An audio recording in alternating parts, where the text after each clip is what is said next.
What's going on, Raptors fans, Raptors people? What's going on? Now that was a game. That was interesting. I've seen the ball move for a quarter. I've seen the ball hum for a half, but it always collapses. And this time it didn't collapse. Bend but don't break. Dame Lillard went on two personal runs. He's a real superstar, guys.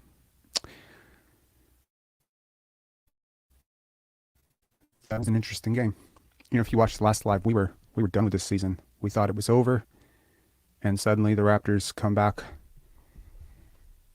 Ah, this game probably should have been a lot less tight than it was. I don't I don't think you've heard me complain about the refs once in any of these lives, but tonight was egregious. That was criminal. And while I can deal with it, what pisses me off the most is that Christian Koloko lost that block. Blocking a Dame Lillard dunk is something that a young rookie can count as one of the five most memorable moments of his rookie season. That is, that's just plain dum dum. I don't like that. Today's format is going to be a little bit different. I don't want to say it's going to be too different, but it's going to be a little bit more organized and a little bit more coherent. I have some video clips for you. Actually, have some sort of loose structure. We're going to try to keep these calls somewhat to about 5-6 minutes. I do want to give people more of a chance to talk.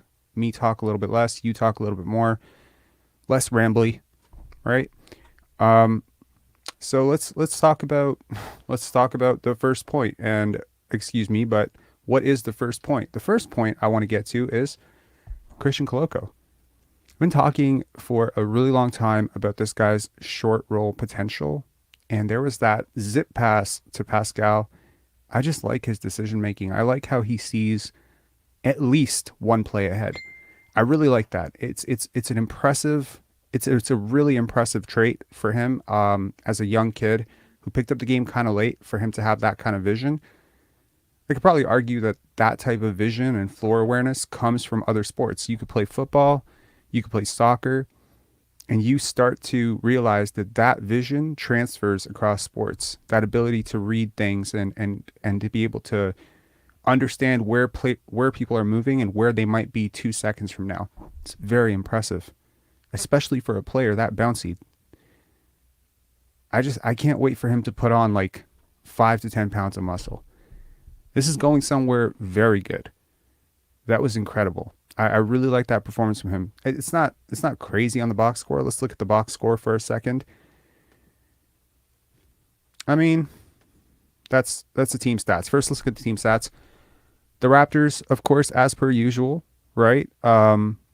Take more shots than their opponents by a landslide, make more shots than their opponents, and they win this game by 12 points.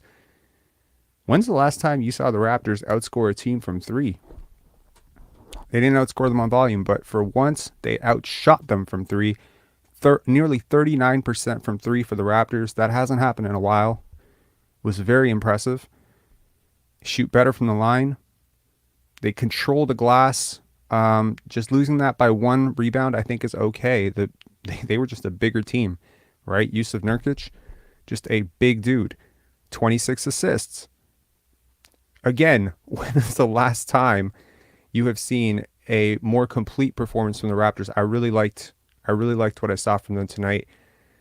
Let's go into some of the individual performances, and there were some good ones, right? Pascal Siakam saying, I believe his niece came in. Good bounce back game from Siakam. I want to say a pretty good game from Fred VanVleet. 5 for 12, yes, still shooting under 50%, but I like the shots that he took. Makes a couple of big shots late. I really liked it. He paced himself out this game, and you can see the difference when he's your leading shot taker and when maybe Siakam, Trent, Barnes get a few more shots. OG Anunoby, not a good offensive night for him necessarily from the percentages, but his defense was suffocating. He is just all over the place. The way the Raptors play, constantly putting teams into motion, into rotation, and trying to get these angles on the passing lanes OG Anunoby is just such an instrumental part of that. So regardless of where this season goes from here on out, like you're gonna need to have like an incredible performance from him, and he's gonna have to continue doing that. And whereas maybe earlier in the season I was like, defensive player of the year, I wouldn't put too much weight into that. I gotta say, he's looking like a legitimate defensive player of the year candidate if the Raptors were just not one of the worst teams in the league right now. Scottie Barnes had himself quite a game. Quite a game. I think he battled admirably. The defense was very good. I saw him limping early and I was like, oh no, not again. The least number of minutes among the starters, just 29 minutes for Scottie Barnes tonight, but puts up 22 points, 9 rebounds, 4 assists, 3 steals, 2 blocks. I don't think the box score necessarily captures how much of an imprint he had on this game personally, but this was a Scottie Barnes game, and you can tell this is exactly how he wants to play. Let's get to some callers. I do want to play something because something really exciting happened. I want to say yesterday, and I just want to tease it. And I think it's really cool.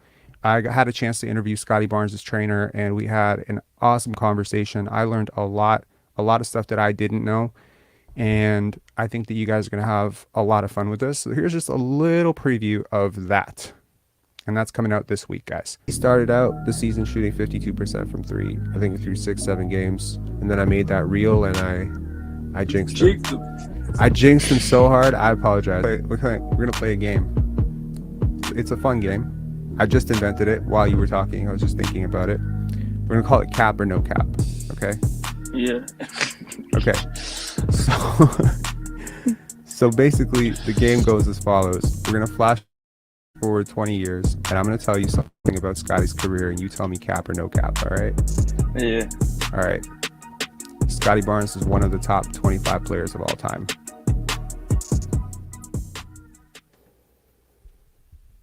All right. Sorry, I'm so excited about that one. All right. Okay, so we got a full queue. Who do we go to first? Tamberlin, where'd you go? Tamberlin was first, and now Tamberlin is no more. Okay, well, hopefully we'll get to Tamberlin at some point towards the end of the show. I just want to give you guys a little heads up. The structure of the show will be just a little bit less disorganized than it usually is. We're going to get to some callers. At some point after the callers, we're going to take a 5-minute break so that we can watch some of the post-game stuff. So I'm trying to get you covered here. So first, okay, we got 7. Okay, chat. Someone is trying to enter the studio, but the studio is full. Oh my gosh. Okay. All right. First up, we're going to get to Mo. Coach Mo, how you doing? I'm great, man. Great game today. Great game, right? Yeah. I've been waiting for this team to play like this for a while. What did you think? I thought the last couple games, I know Scottie was out of sorts, so was Siakam, so was OG. And today, I thought Fred letting go of the ball, the offense flowed more. And it always goes back to Fred for me because he's not a point guard. Most of us know he's not a point guard. True. So he shouldn't be handling the ball like a Chris Paul or like a Kyle Lowry or a Luka would. Or a John Stockton. Or a John Stockton, right? Because Fred, no fault of his own, doesn't really make anybody better.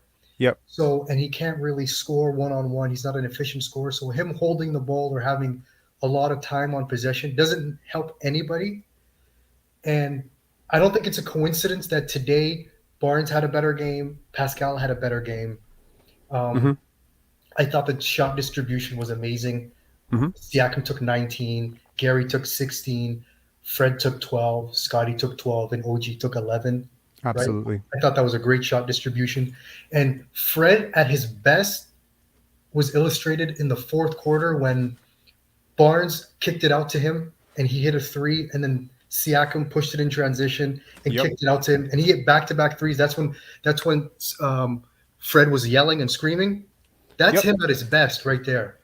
Just run the floor, spread the floor for other guys. That's when we are at our best. I agree completely. That was amazing. Thank you, Mo. I know we usually have longer Yeah, calls, yeah. man, but we That's what got it. we need. This is, yeah, this is amazing. And you know what? Honestly, I could, when he was playing that way, I'm like, Mo is somewhere out there saying, where has this Fred VanVleet been all season? That was awesome, right? And Yeah. last thing, I Hmm. think if we're to go anywhere with this current roster, Yep. Fred needs to be a 16 points per game, 5 rebounds, 5 assists. That's his sweet spot. And today the efficiency is so much better. Sniper. And he's going to Yep. get more money playing this way. There's roles for him on all teams, and with how he's playing now. He's way too smart and way too good a shooter, and has way too much of a reputation as a shooter to not play this way. This helps his team win, and I'm really glad he played this way today. Thank you so much, Mo. No problem. Cheers. All Cheers. right. Next up, we got your goat. Your Yo, goat. What's yo, up? yo, what's good, man? How you been, bro? I'm good. What'd you Yeah, think? it was a pretty good match. I actually watched some of the Raptors game because I was kind of tired of watching the Pistons lose again and again. So I just skipped to the Raptors game, and I liked what I saw, man. I liked how they played together. I liked Fred VanVleet not shooting as much as he normally does, and I feel like that benefits the team a lot. Why am I getting a feeling that's going to be a very recurring theme on this show? All right. Okay. What'd you think of Scotty's performance? He finally came out, and they dropped on him again. Teams have hmm caught on to it, and he's taking those threes now. What'd you think of that? Great. I mean, that's what I want to see from Scotty is him not shooting a lot, but still making it at a high efficiency. Oh, I can't speak now. But well, yeah, he played great today. I'm happy from what I saw from him. The one thing that I do want to ask you about is about Fred VanVleet, and he did have a good game today, not Hmm. shooting as much, but kind of puts me in a dilemma where, okay, I mean, he can play this way and the Raptors will win, in my opinion. But do I think he wants to play this way? No. So like, what I know that he Hey, look, turned down man, that. he's done it. He has plenty of practice doing this. He did it for the first 10 to 12 games of this season, and we were comfortably around 500, right? Mhm. We were a 500 team with him playing this way. Right now, we just beat a very, I want to be clear, a pretty bad team right now. I mean, you can't judge the record. Sometimes you have to judge the trend. The Mhm. Blazers have been falling off a cliff lately. It's not Defensively, they're entirely horrible. clear to me exactly why that is. I mean, they are, but they're one of the better shooting teams. And look, tonight the ball moved, and to those of us who've been crying and complaining for that all season, it happened. Hopefully, Fred VanVleet can see the tape and see, hey, like this is how my team plays well. Anytime there was even a hint of all that, I don't think he played like I don't think he played four bad possessions today. Mhm. Usually he plays like 25 bad possessions. Today he didn't play four bad possessions. So I think this is a huge, huge win. And Mhm. if there's a team out there looking to see like, hey, is that old Freddie still there? Is that old guy who came off the bench for the championship team, hit open Mhm. threes, movement threes, moved around, facilitated, became a secondary connector. If that guy's still there, is that pulse still there? Or is he just feeling himself too much? Tonight you Mhm. saw that yes, he's still very capable of that. Yeah, and Anyway, that's man. that's the thing about him. I feel like you guys still need to trade him. I Hmm. think you guys shouldn't let him go for. I think you guys need to trade him absolutely. And I mean, as you said about the Blazers, they're not a very good team, and especially defensively, they're very bad. I like what they do offensively. Is Jeremiah Grant, Dame Lillard. They have good offensive pieces, but defensively, they're bad, and the Raptors expose that. So Yeah, I mean, you have three switchable forwards playing 3-4-5, and you've got a lumbering center who yeah, aggressively drops and can't cover anything. Yeah, Yusuf Nurkic was a bit of a liability. I probably mhm, wouldn't have played him as much, but anyway, thanks a lot, man. yeah. I appreciate it. All right, man. Thank you for letting me on. Have a great day. Of course. Cheers. Cheers. Next up, we got Tonius, 35. To anyone still trying to get into the studio, it says there's 10 spaces. So to anyone who got kicked out earlier because there weren't enough spaces, there seem to be two spaces now. Tonius, what's up? Hey, first time caller. Is my mic okay? No, it's not. Okay. Let me see if I could switch it on to a better mic. No, absolutely not. No, it's not.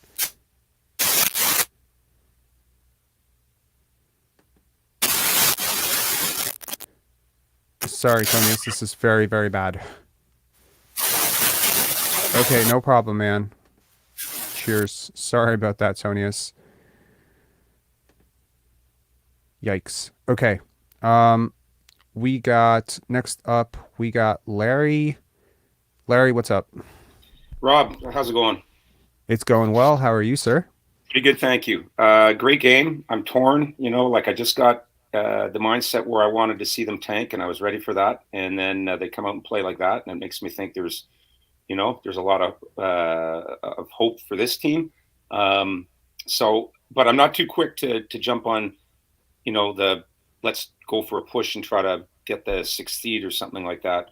I'm not ready to get on that bandwagon yet because they've had some games where they've, like you said, where they played really well for half a game or 3 quarters, and then things have tailed off. This was a more complete game, but they've followed up good games with stinkers, and so I really want to see kind of what happens the next couple of times out.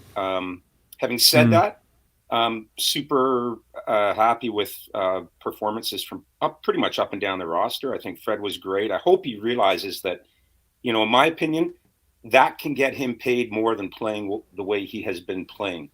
Absolutely. Is likely to get him paid. And, absolutely. There's something to be said for a guy who wants to win, and you pay for the guy who wants to win and is willing to do whatever's required to make that happen. And I think he played that way tonight. And then speaking of a guy that wants to win and is willing to do, all of the things that are required to win, I just was so amazed with the game that Scottie had. I thought he took over the fourth quarter again in a way that's different than what we've seen recently. There was a point, I don't think he came in till about 8 minutes left in the fourth. Yep. And shortly after he came in, it was kind of when he was coming in was when the Blazers were in the middle of a bit of a run, and they closed the gap to 3.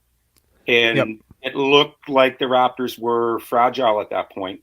And there was a stretch where within less than a minute of clock time, he created 3 or 4 baskets with like timely rebound, like an offensive rebound that kept the play alive that led to a basket, a couple of fast break points, a bucket himself, drawing the defense in on transition and kicking it out for Fred for a 3, and there was another basket for a 3. I just thought, and then the screens. I mean, he is screening more than I've seen any Raptors screen in recent memory, and it's creating opportunities for his teammates. And I just think that, first of all, I think he's back. Like, if there was any doubt, I think he's back. And even though he had that moment where he looked a little gimpy early in the game, right? Yeah. And I was worried. I caught my breath there, but he seems to be okay, and he just seems to be, so much healthier and in such a better place than he was early in the year. And you kind of called it. You said, look out for him in the second half. And I just thought that was a real Scottie game because he did whatever was required. And I don't see them winning that game without that kind of effort or that kind of performance from somebody. So, well, I think, obviously there's multiple factors at play. One, obviously this is such a Scottie Barnes game. Like, this is exactly how he's wanted to play all year. Ball touches the hands. How many times did we see rotations on the ball reversals, pin downs? Like, it was crazy. Like, I saw more motion and more movement in one game than I've seen in the last 2 games combined. I saw the ball hum, the ball move. I saw it find the right shooter very often. I saw guys taking shots in rhythm with few exceptions. Yeah, there were a couple of forced shots, but you're going to expect that with every game. There's going to be a couple of bad shots, but I think the shot diet was so much better. And, to everyone out there saying the Raptors need, better 3-point shooters. Look, man, this is a team that has been clanking open threes forever now. They are, in my opinion, missing their best 3-point shooter in Otto Porter Jr. He hasn't really played, and I think that would probably have skewed the numbers up. But shooting 39% from 3 is highly impressive, especially when you do it against a team that is just known for blitzing teams with threes. And, I don't know. I think one question that I wanted to ask you specifically, because I think, there's something got me very upset in the first half of the game, which was the Siakam trip. Now, I've seen Siakam do this once before, I kind of ignored it. Bias, full disclosure, I don't like Joel Embiid, and I think if anyone is going to get tripped in the NBA, it's going to be Joel Embiid because he does it all the time to other people. So when Siakam tripped Joel Embiid, he stuck his leg out. I remember that, and every single time I complain about Joel Embiid, Philly fans always come at me with like, well, how are you defending this guy? However, Dame Lillard is genuinely one of the best people that I can't even say enough nice things about this guy. He's one of the nicest people in the NBA, and I do not believe that what he did to Siakam was dirty at all. He made a play on the ball. Yes, Siakam got dragged down. Yes, the foul wasn't called. Yes, I'm sure Siakam had a right to be frustrated. But the double whammy here is, number one, he deliberately extends and pulls him down by his ankle. He doesn't just hold his ankle. No, he actually exerts force and pulls him down by his ankle, which I thought was ridiculous. And honestly, if I was refereeing that game, he gets tossed. Number two, Matt and Jack defending it, saying, well, look at what he did first. And that's national television. You can't do that. As an athlete, as a gold medalist, I'm just curious what you thought of it. I'm not trying to ask you a leading question, although I kind of am asking you a leading question. I'm curious if I'm overreacting to this. I don't think you are. Like, I was really disappointed when I saw it. Like, I expect more out of him. Like, he's not Grayson Allen. If that was Grayson Allen, I would have expected that, right?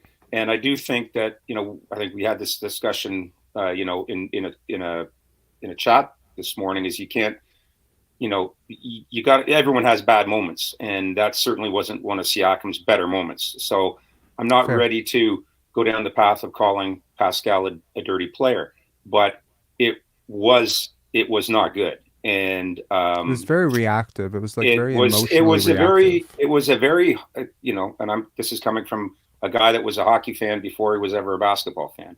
It was a very hockey play, where it's very reactionary, and it's very like, get somebody back type thing. And there's no place for that in this game. And Siakam did not need to do that, and he did it anyway. So I was disappointed in that. I'm glad the play was called a technical foul, a flagrant foul, because that's what it was. But the second point is Jack and Matt somehow or other rationalizing it and saying that was okay because of what had happened to Siakam. I did not see the cause and effect as being, equal things. And I also think that the players that I respect most are the ones that keep their head in the game and are able to, like, to go back to a hockey example, like, I love Doug Gilmour because when he was a Leaf, because he'd take punishment, and the way he got back, he'd just get back up, and the way he got back at people was to do something in the game that made a difference, not to retaliate in a dirty way. And, and I just think that I don't think it was Siakam's finest moment, and I certainly don't think it was the broadcaster's finest moment. I think there's a way to say, that's not right, guys. That was, he's letting his frustration exactly what you said. Exactly what you said. There's no need to necessarily go down the road of Pascal's a dirty player, but call an ace and just say that's not right. Entirely. Because rationalizing, tit for tat bullshit like that, especially when it's not tit for tat, right? It's toxic. I don't like it. So anyway, Larry, thanks a lot for coming on, man. I really appreciate it. And thanks a lot, man. Onward and upward. Thank you. Okay. Cheers. Okay. Next up, we got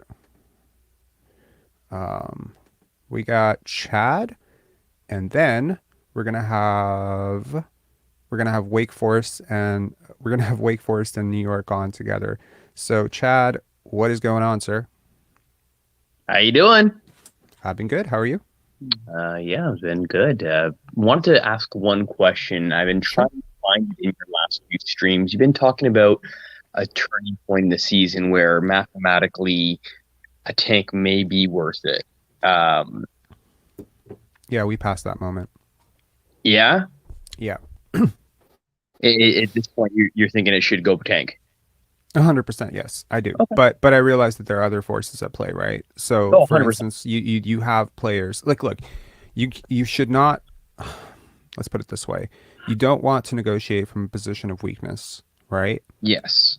Like, say for instance, last year, right? We were in a position of strength. Other teams saw us turning our season around, and they could not necessarily fleece us. I mean, even though you could argue we kind of got fleeced on that Thad trade.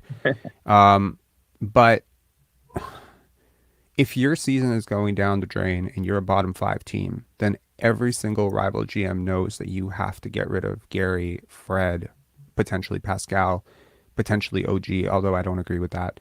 So by turning your season around at least a little bit, giving that glimmer of hope, I think if there are existing offers on the table that are, because the way these trade offers work, of course, is, both teams present what they want out of the trade. They'll target certain players. The other team will target certain players.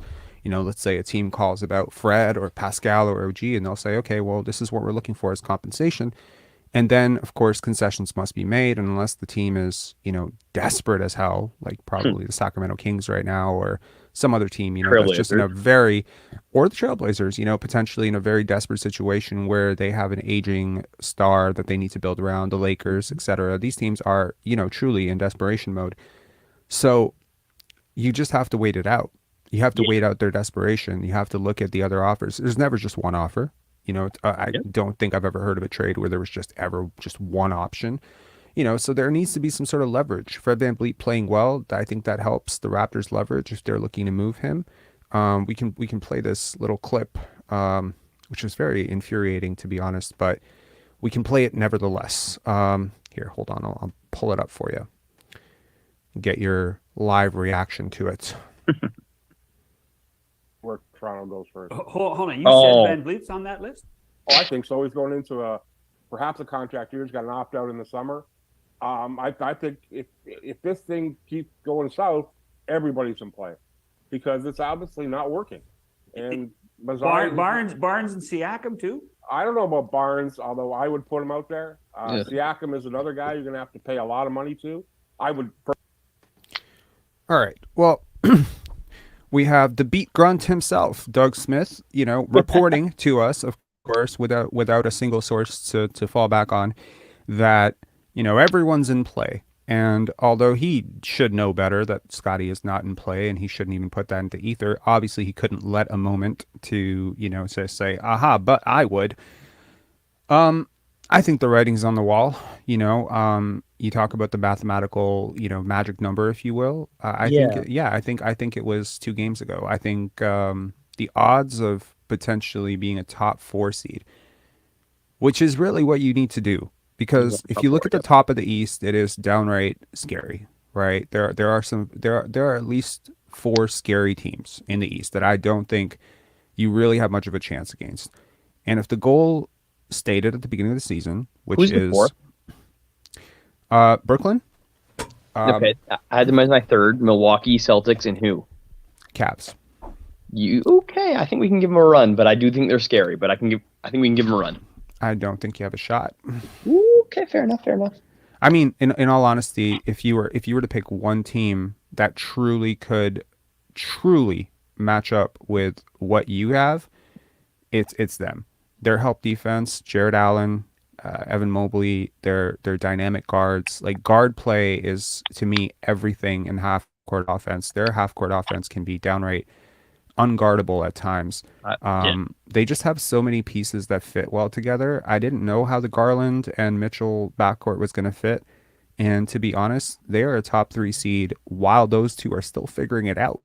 Yeah, there are certain teams, to be honest, that are just second half of the season teams, and I think you're going to see that team take a next step because, again, they haven't played their best basketball yet. We've beat them 3 times, I think, if I'm not mistaken, 2 or 3 times, and I don't think that that's sustainable. Personally, I know some people will say, that this is like absolutely proof that this is a good matchup for us. I don't see it. But yeah, so that's kind of where I'm at with that. So I would definitely consider the season a wrap, to be honest. Cool. But yeah. So then my last point before I get off would be if we are going to lose a game on this stretch, I think tonight might have been a perfect loss because it just shows the Trailblazers that, hey, you got assets. You need to win now with Dame. The move now. Look at what we're presenting tonight. So Well, I mean, you may have gotten a look at a future Raptor in Shaden Sharp. Who knows? Yep.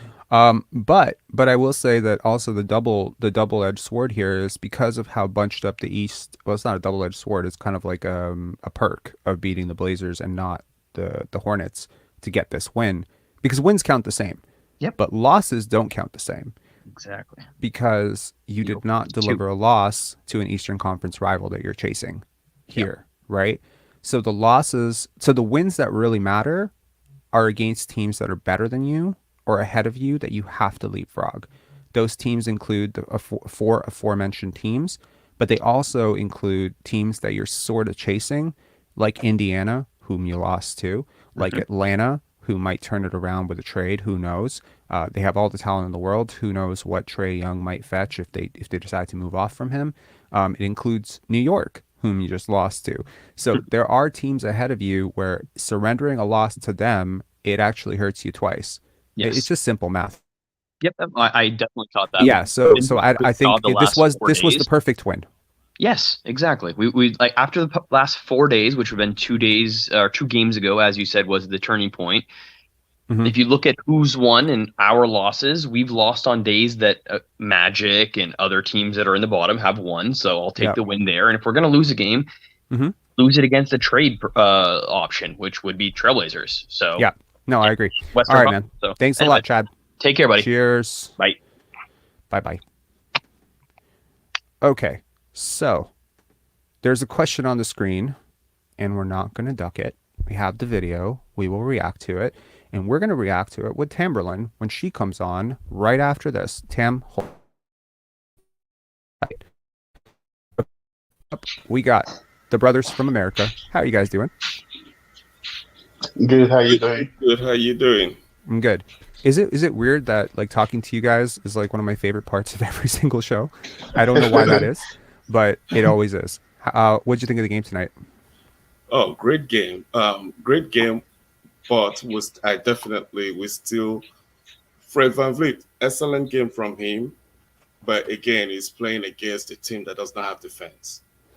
And just to put that into context, okay, so there's been a lot of talk about how good Anthony Simons is. And I will concede that he is a hell of a dynamic offensive player. I've always been a fan of his for the last 4 years. Yes. Every single time I play NBA 2K and I blow up this Raptors core, which I've been doing for 3 to 4 years now because I never agree with the product on the court, I always find a way to trade for him as my 6th man or, 7th man on the bench. He's so awesome. But the big caveat is he is one of the worst defenders in the NBA by far. The best defenders on the Blazers are Josh Hart, Gary Payton III, Jeremy Grant. Drew Eubanks. Drew Eubanks is okay too. Those to me are the 4 positive defenders. Everyone else is, very compromised defensively, especially Anthony Simons and Yusuf Nurkic. I don't see how they have built a team around those two having to play such huge minutes. If I was them, I would literally move on from Nurkic so fast, but I don't know what value he has. So that to me is sort of like where the game was lost, because every single time they put Nurkic in coverages, he sank, and it was just open shot after open shot. I've seen so many games from the Blazers this year because I'm very curious to see Shaden Sharp play, and he kills them. Like Nurkic just kills them. So yeah, and I think it's a good game to really think about maybe them giving us both loads of picks for and Simons and Shaden Sharp or Pascal. So what do you think about that? Shaden Sharp and Anthony Simons for Pascal plus picks. Plus like multiple picks, both loads of picks. Because that would cue quite a tank. That would be quite a tank, right? But you'd be a lot more.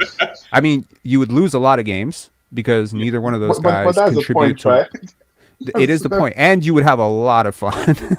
Can you imagine? That would be a lot of fun. No, I mean, I'm not saying that's equivalent because value. I love and Simons around Scottie Barnes, right? You can see what happens when Scottie moves the ball, right?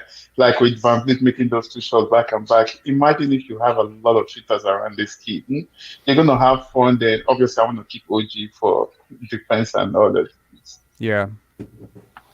I completely agree. What'd you think of Christian Koloko tonight? Oh, it was great. Go It ahead. was great, and it was very passionate about the game tonight compared to other Oh, games. yeah. Yeah. So And I think it shows how the coach needs to have more confidence in the younger players, right?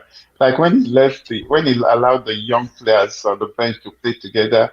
I was looking at his press conference after the game. It's like, okay, he had to coach them zone. They had to start playing zone so that they can allow them to be able to defend when the starters are not in the game.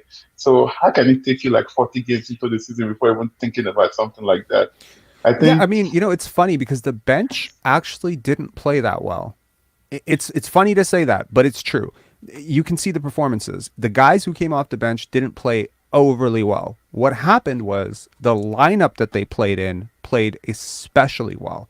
They guarded hard. I'm talking offense. Like you didn't get like 20 points off the bench from Juancho or like 10 points from Exactly. They were Precious. playing team defense.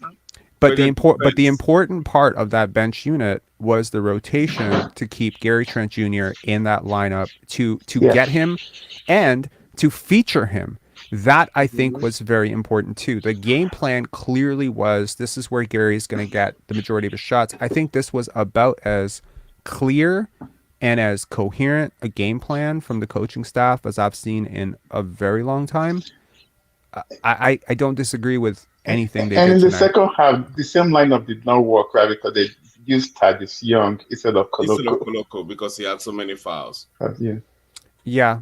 No, I think Koloko's energy was incredible. The stuff that he's flashing is just, it's so exciting because, we talk about 7-footers getting phased out of the game, but then you have guys like Chet Holmgren, obviously Victor Wembanyama. You have these like unicorn types, Evan Mobley, and the thing that keeps them on the court is that they can switch out.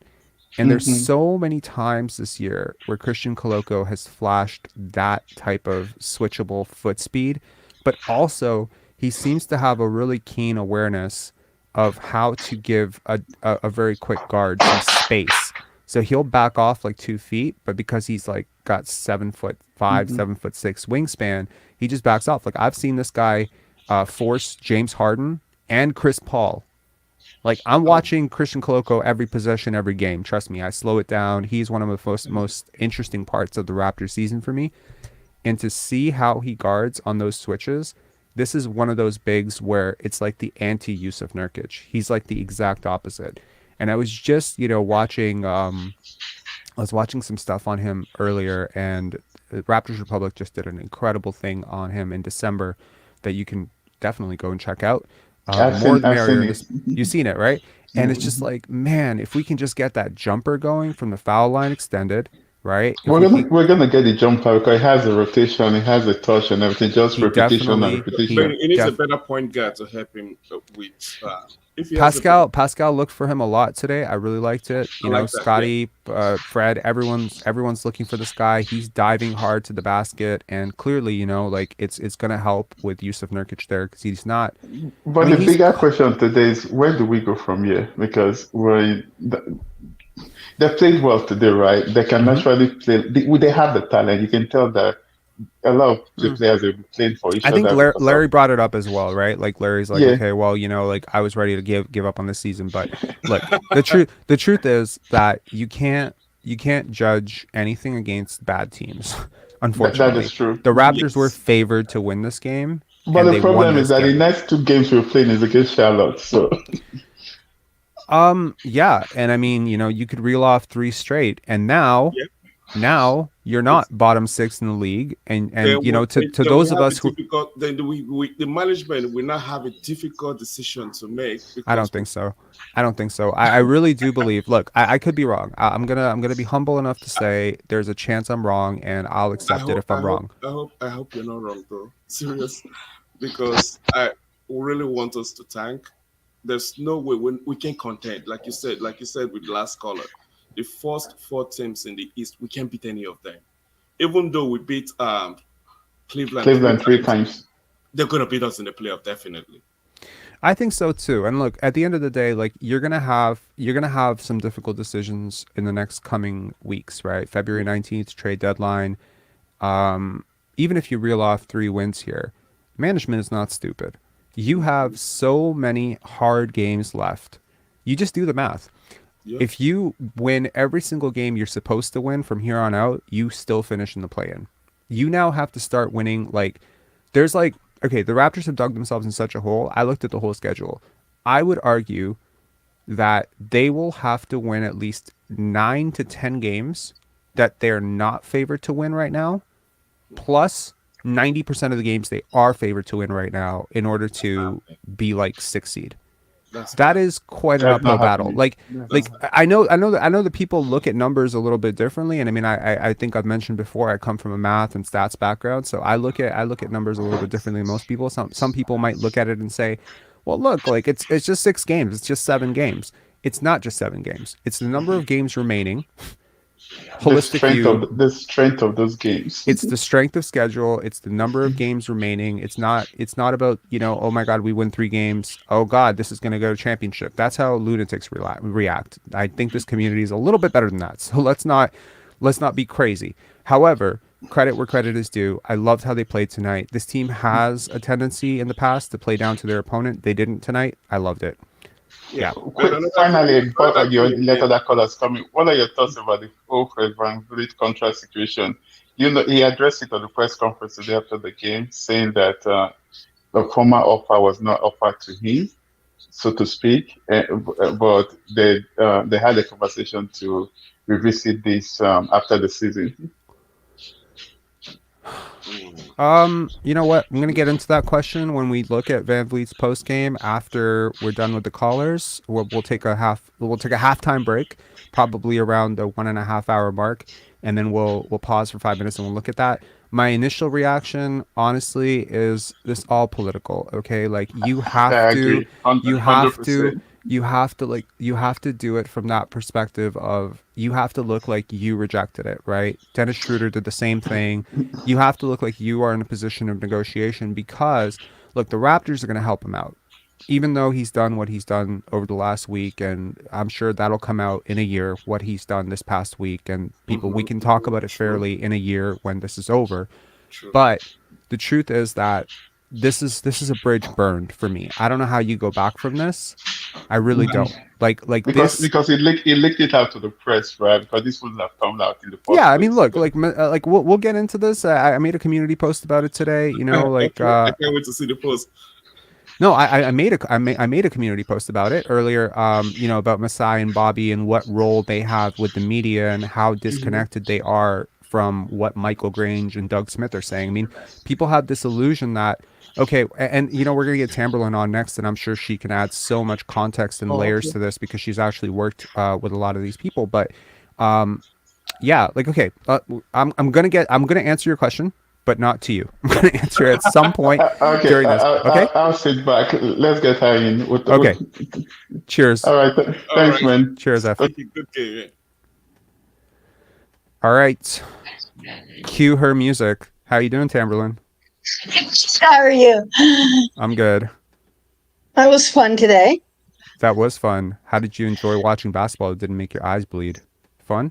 Well, yeah, I mean, it's a 50-50, right? Because part of me thinks that the Blazers are unbelievably overrated for all the reasons we discussed about the defense. I was thrilled with Christian's game, which we've already touched on. I thought that Scottie got involved early, loved the way the offense was flowing. That, to me, was how you want to see Fred play, and whether he finally figured out this is how I got to play if I want to stay here, because I think that's what his game plan is now, that he, as you and I've discussed, he's been like an animal that's trapped in a corner, and he came out and took his best shot and it backfired. So now he's got to do some rowing backwards to try and fix it. And I mean, did you see Shaden Sharp on that jump? I mean, if Shaden Sharp ends up coming to Toronto and Scottie Barnes gets to throw lobs to him, I think I might just lose myself. I think I might lose myself too. I think I was pretty down on Shaden Sharp. So to be honest, like as a draft analyst, I failed so hard this year. I was high on Peyton Watson. He's been really he's having a really rough go in Denver. I was high on Jabari Smith.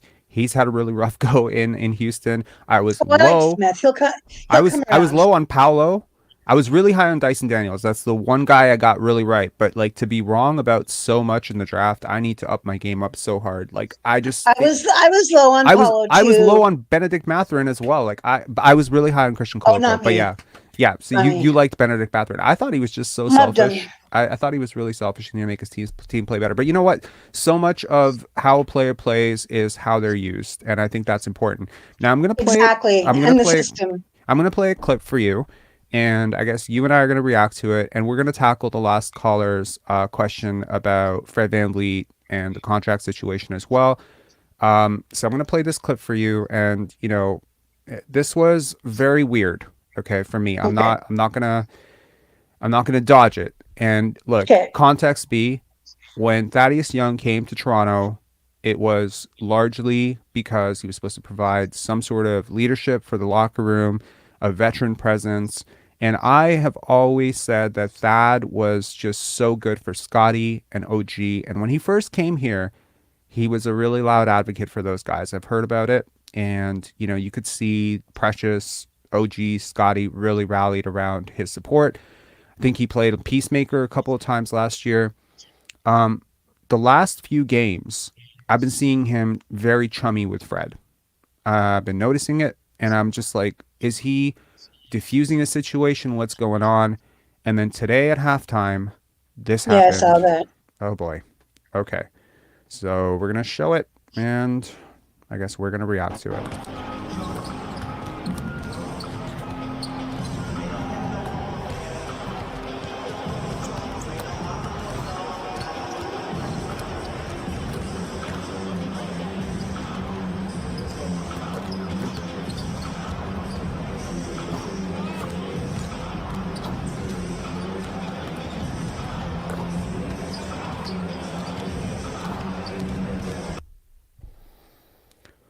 All right.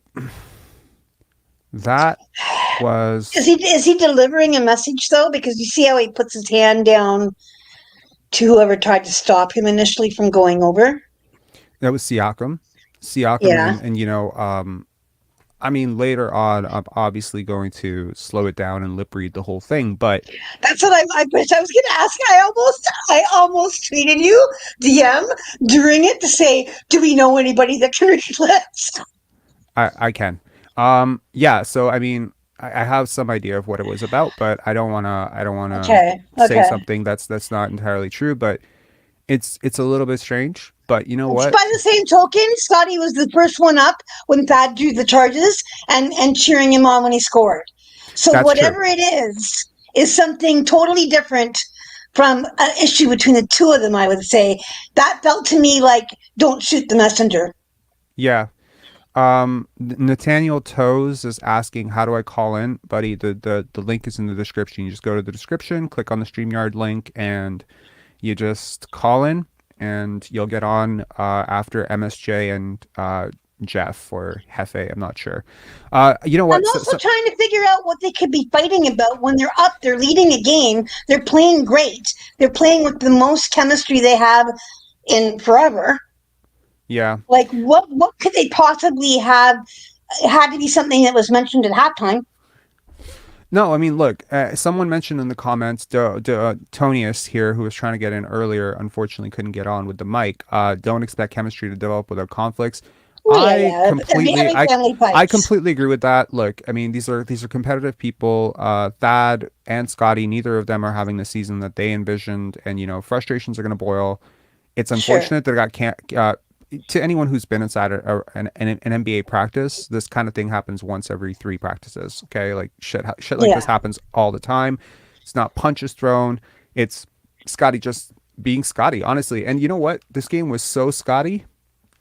It has his imprints all over it. Like, this is exactly how he's chosen to play. This is how he wants to play, and this is how he continued to play. And I was very curious to see after halftime if he'd continue playing that way or if he'd come out and be a little bit different. And he was just himself. And you know what? This is a kid who's navigating a very scary world. Brian, yesterday when we did the thing, I was talking to him, right? And one of the things that we forget about Scottie Barnes? He's 21. That he's 21. It's so weird. I was talking to him about, the struggles and all this stuff.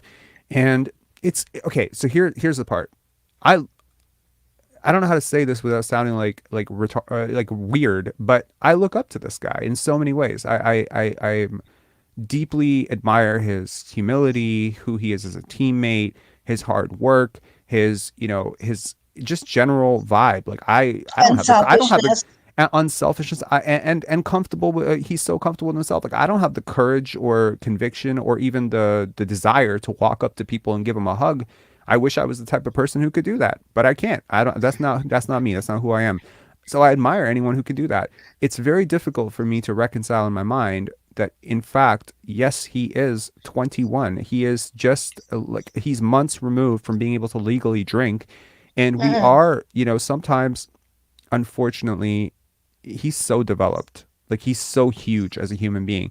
You forget that he is 21 years old. And moments like this are going to happen with competitive dudes. I like it. And I like how he handled it. You know what? Get away from me. I don't want to hear it. Fuck off. I like it. Yeah. And to people out there who are like really old, unfortunately, old school, mindset of like, listen to your elders, just shut up with that stuff. Like, I don't believe in that shit at all. Well, I'm no spring chicken and I wouldn't say that. So, imagine being 21 years old, having all the talent that he has, being as charming and as charismatic as he is.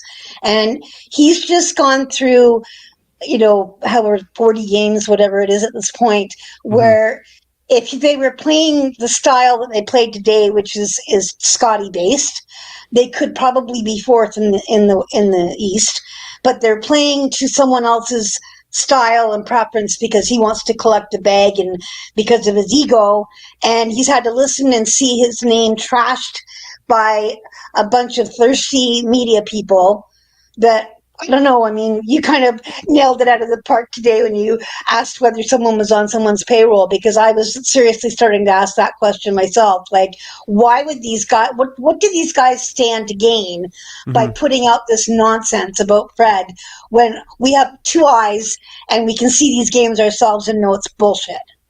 Look, I mean, there's a lot going on with the Raptors right now. Okay, and we're getting into that in the final part of what we're gonna call Tamberlin chats. Okay, this is the part of the show. We should get a graphic for this. So here's the thing, guys. To anyone saying what G is saying here, you like Barnes pushing him away. No wonder people are going after Thad's wife. Great job. No, don't go after anybody's wife. Don't go after anybody's wife. Thaddeus Young's wife is a fantastic human being. He's a fantastic human being in a lot of ways. He's Uncle Thad.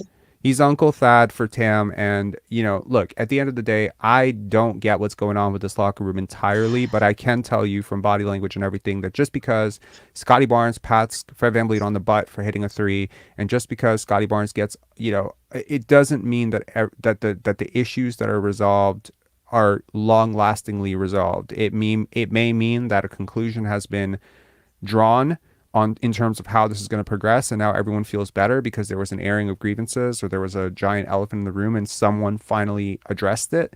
But let's not pretend that things are kumbaya. This is a very talented team that is significantly below 500. We have seen all sorts of, weird body language. We've heard all sorts of murmurs from people who are inside the Raptors locker room saying it feels disconnected. People aren't talking.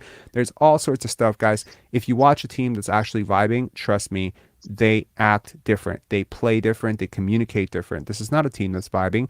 But if this team has decided to pull it together for either an audition or either an actual push, if they've just decided, okay, screw it, we're gonna play as hard as we can for the next 3 weeks. Let's see if we can be the Celtics. Maybe winning cures everything. To that point, I pulled up just before February 9th is the trade deadline. They've got 16 games before then. 8 of them are against teams 500 or lower. 2 are against 500 teams. Excuse me.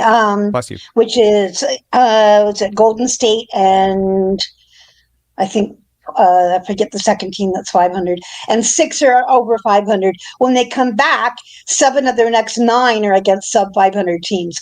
So as much as we might be thinking, oh, they're just going to tank, that's not a given their schedule. Yeah, no, I get it. And look, like I've always I don't think that this season is going to be salvaged. I don't take this win at face value for, like Yeah, I some think sort it's of an massive audition. turnaround. I Yeah. think it's an audition too. Yeah, perfect word for it. Perfect. Some loser on Twitter called that a bum and tagged his wife.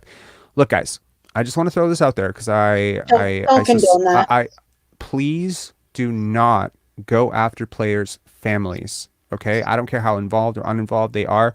Thaddeus Young is a really good person. I don't care what is going on with him and Scottie. Whatever moment of disagreement, I'm sure they'll touch hands after and they'll shake it off and go their separate ways. Okay, really good dude. One of the most admired, well-liked dudes. I know people who know him. I know people who know his family. Just a really good family man, a really good human being. Chill. Okay, it doesn't matter if he's.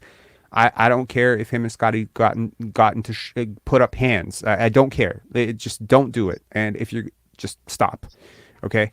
Anyways, to the final point, just to get to it, this Fred VanVleet thing. One part of it, because you and I have gone back and forth on Twitter and we talked about it quite a bit. The one part of it that I found interesting was the inclusion of, number one, the details of the contract. And someone told me a long time ago when I started doing this that if a contract's full details have been leaked, it's because the contract was pulled.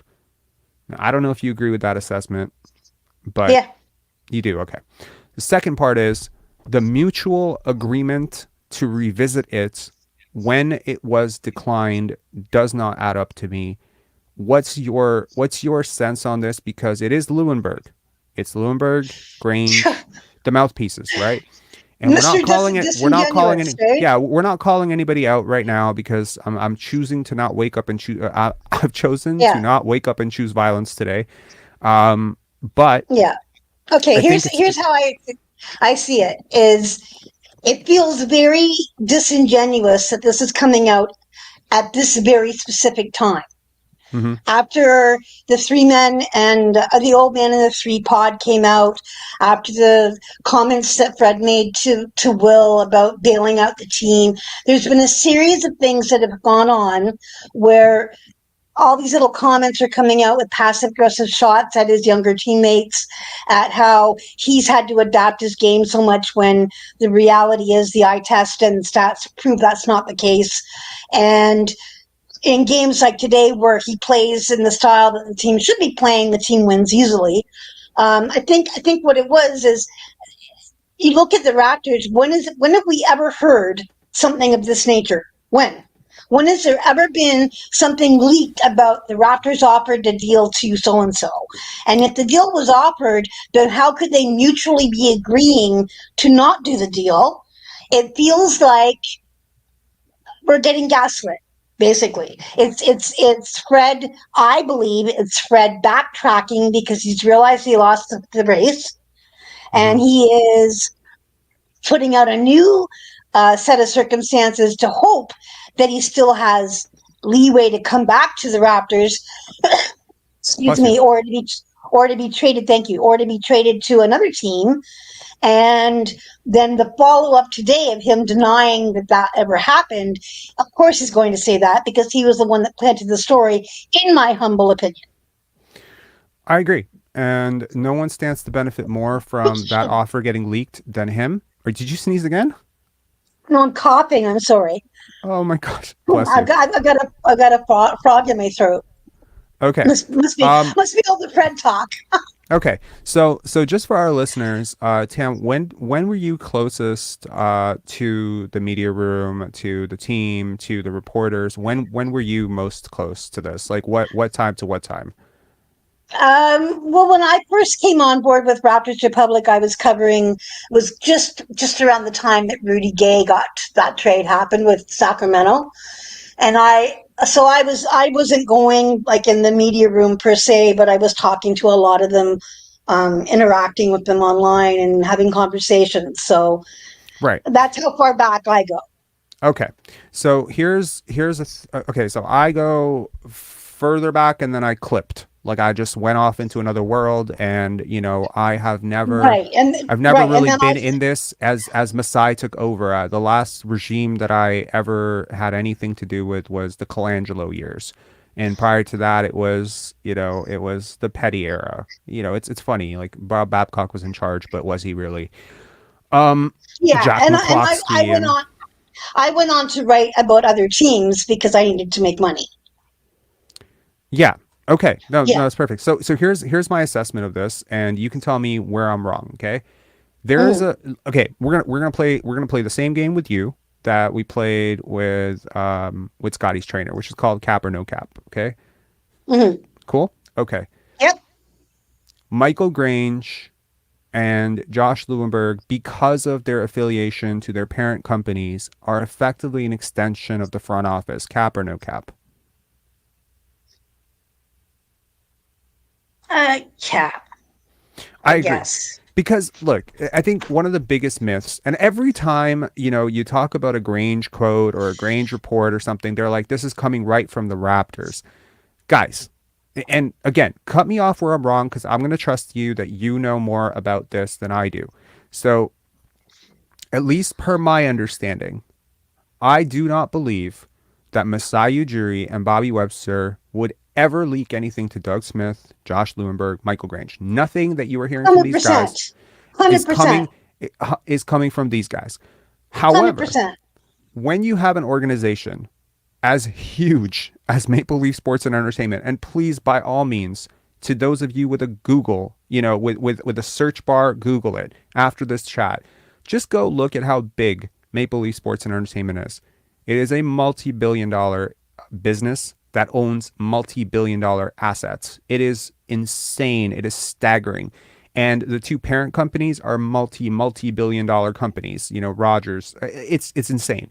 So, unfortunately, most of us, or not unfortunately, it just so happenstance that most of us have never worked in such a large corporation other than at the front line.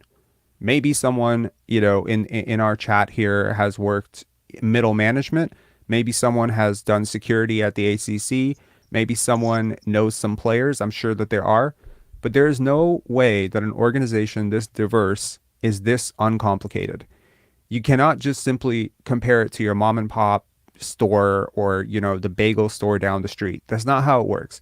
Masai Ujiri and Bobby Webster are employees of Maple Leaf Sports and Entertainment. They have bosses. Those bosses are not the final decision makers either. There are layers to this. Just because an organization... Go ahead. Ask yourself, the one question I would say is about the leaks and this whole thing coming out is, with regard to Masai and Bobby, is if they weren't going to leak what was going on with Kawhi, knowing that Sam Presti was about to get the mother load and they were going to get the shaft, then why the hell would they be leaking this? This is either coming from the guys at Sportsnet or it's coming from an agent or Fred directly. And look, like just so anyone knows. Bless. Did you sneeze again? Bless you. No. Okay. Yeah, that time I did sneeze. Okay, so just so everyone is aware, Michael Grange has a boss, and that boss is not Masai Ujiri. Doug Smith has a boss, and his boss is not Bobby Webster. Okay, Fred VanVleet has technically an employer, and that employer is not Masai Ujiri. There are so many layers and constructions to this. I wonder if one day I will have the balls to just draw it out and to show you how interwoven and complicated this is. There's so much bullshit. And honestly, I think I'm really glad that I wasn't really involved in this Masai Ujiri era, because a lot of that stuff would be very hard to even figure out because things are so tight. However, to see this team back in 2003, 2004, 2005, 2006, up until Colangelo came in and shorted up a little bit, and then Tim Lewicki came in and really shorted up, and then Masai came in and just delivered the knockout blow and finally turned this organization from an dysfunctional to functional. Tim Lewicki gets no freaking credit. Like, I think that he's the one that changed everything. He changed everything behind the scenes, and I swear to God, if we, I culture. He was the first one to talk about culture. And resetting it. He challenged so much. I'm going to put this out in the air. There were these two kids who said at one point that they just started putting out in the air that they wanted to play basketball with Barack Obama, and they just kept saying it to everybody, and then they got to play basketball with Barack Obama. So I'm just going to put this out into the air. I'm going to put it out into the internet. Tim Lewicki, I attended your lecture once. We've shaken hands before. Please come on and have a conversation with me about how you turned this around, because I don't think you get enough credit for what you did for this team, sir, and for this organization. This Bush He didn't stay League. long enough, unfortunately, because and people look at that and he's kind of like out of sight, out of mind. But he is the definitely the orchestrator of how this all came to be. He was incredible. You cannot look at what happened. He brought Masai here, and Masai only comes because of Lewicki. Because if you recall, at the time there was a debate about Masai staying in Denver. Brian said that he pushed the recommendation, though. Just an FYI. Colangelo gets no. Colangelo doesn't get enough credit either. Look, I think He had great shirts. I think sometimes we see the bottom, we see the top, we don't see the rope, right? Yeah.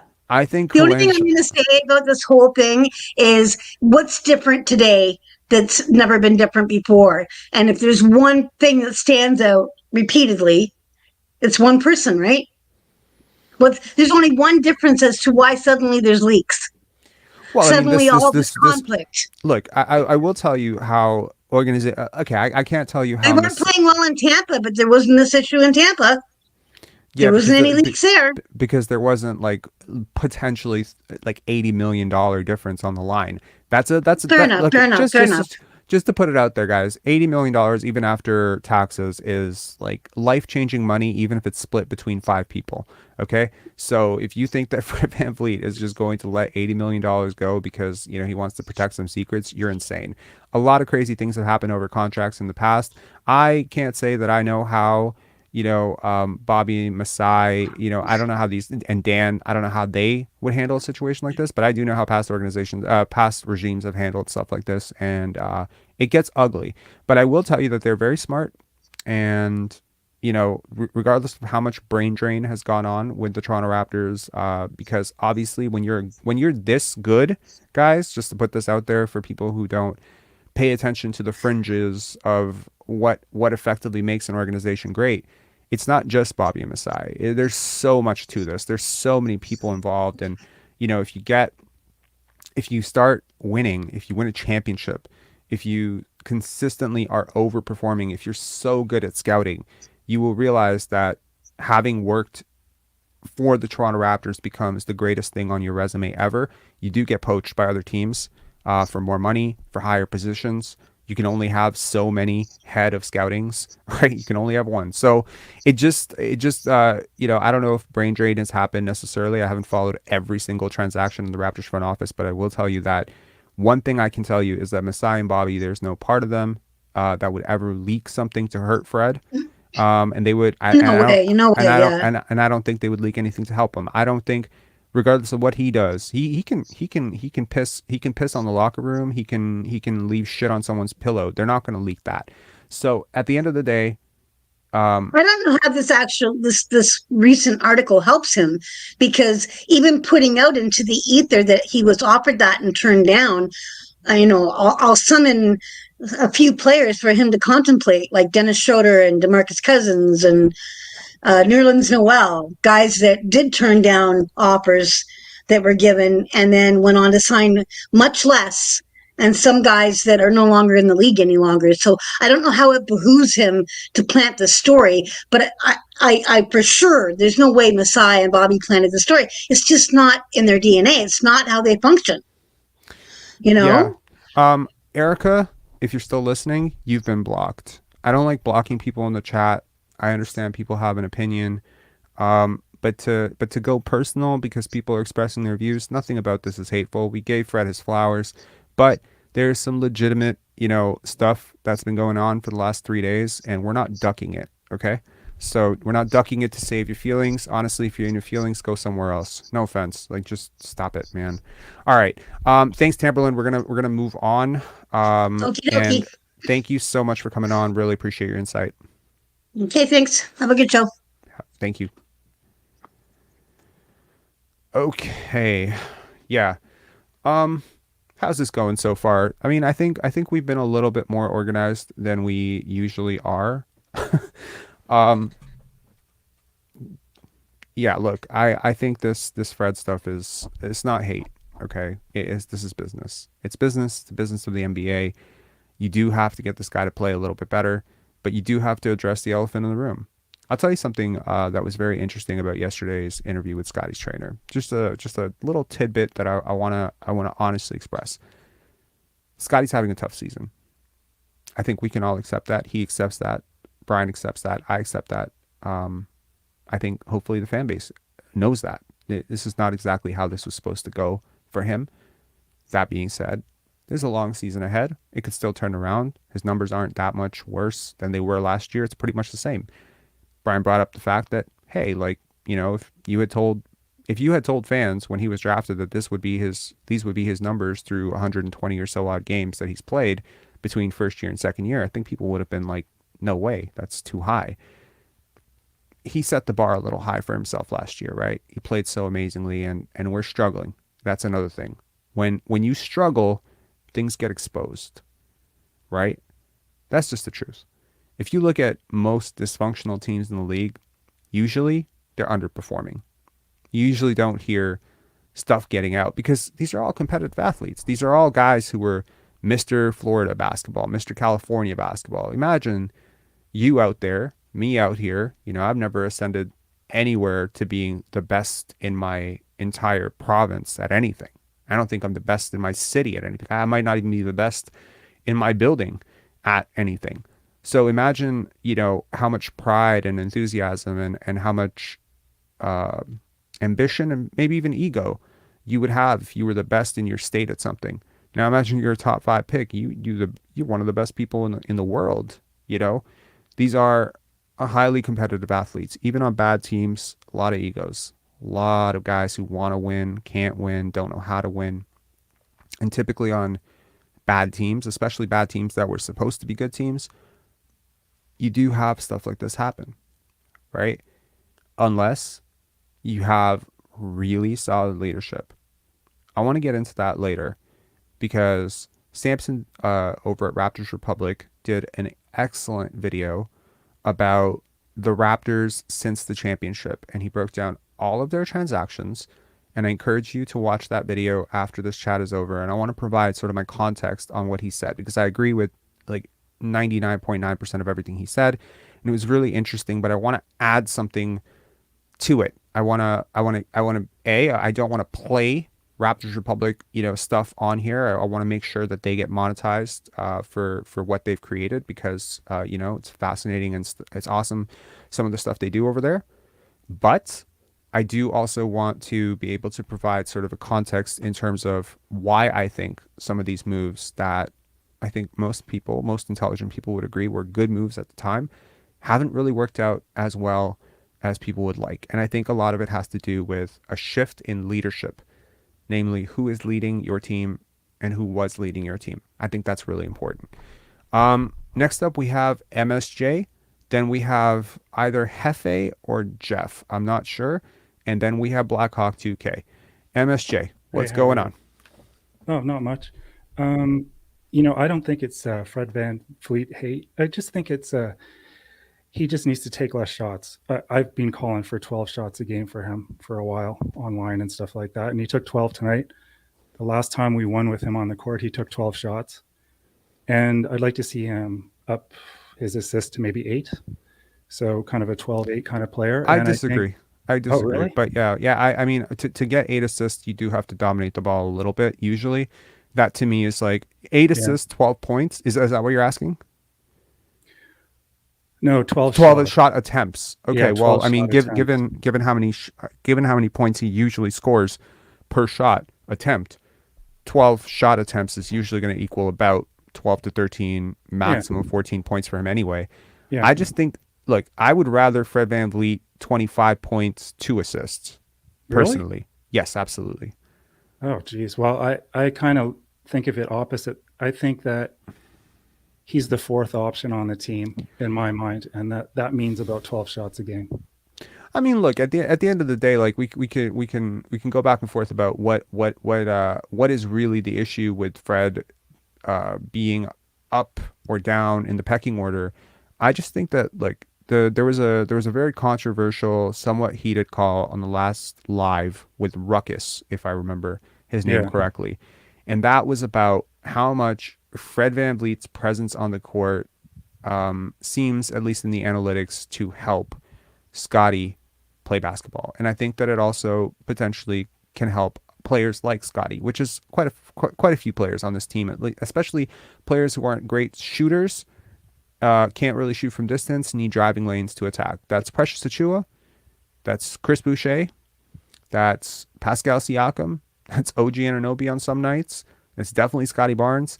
Look, he's one of your, at least reputationally, he's one of your best shooters.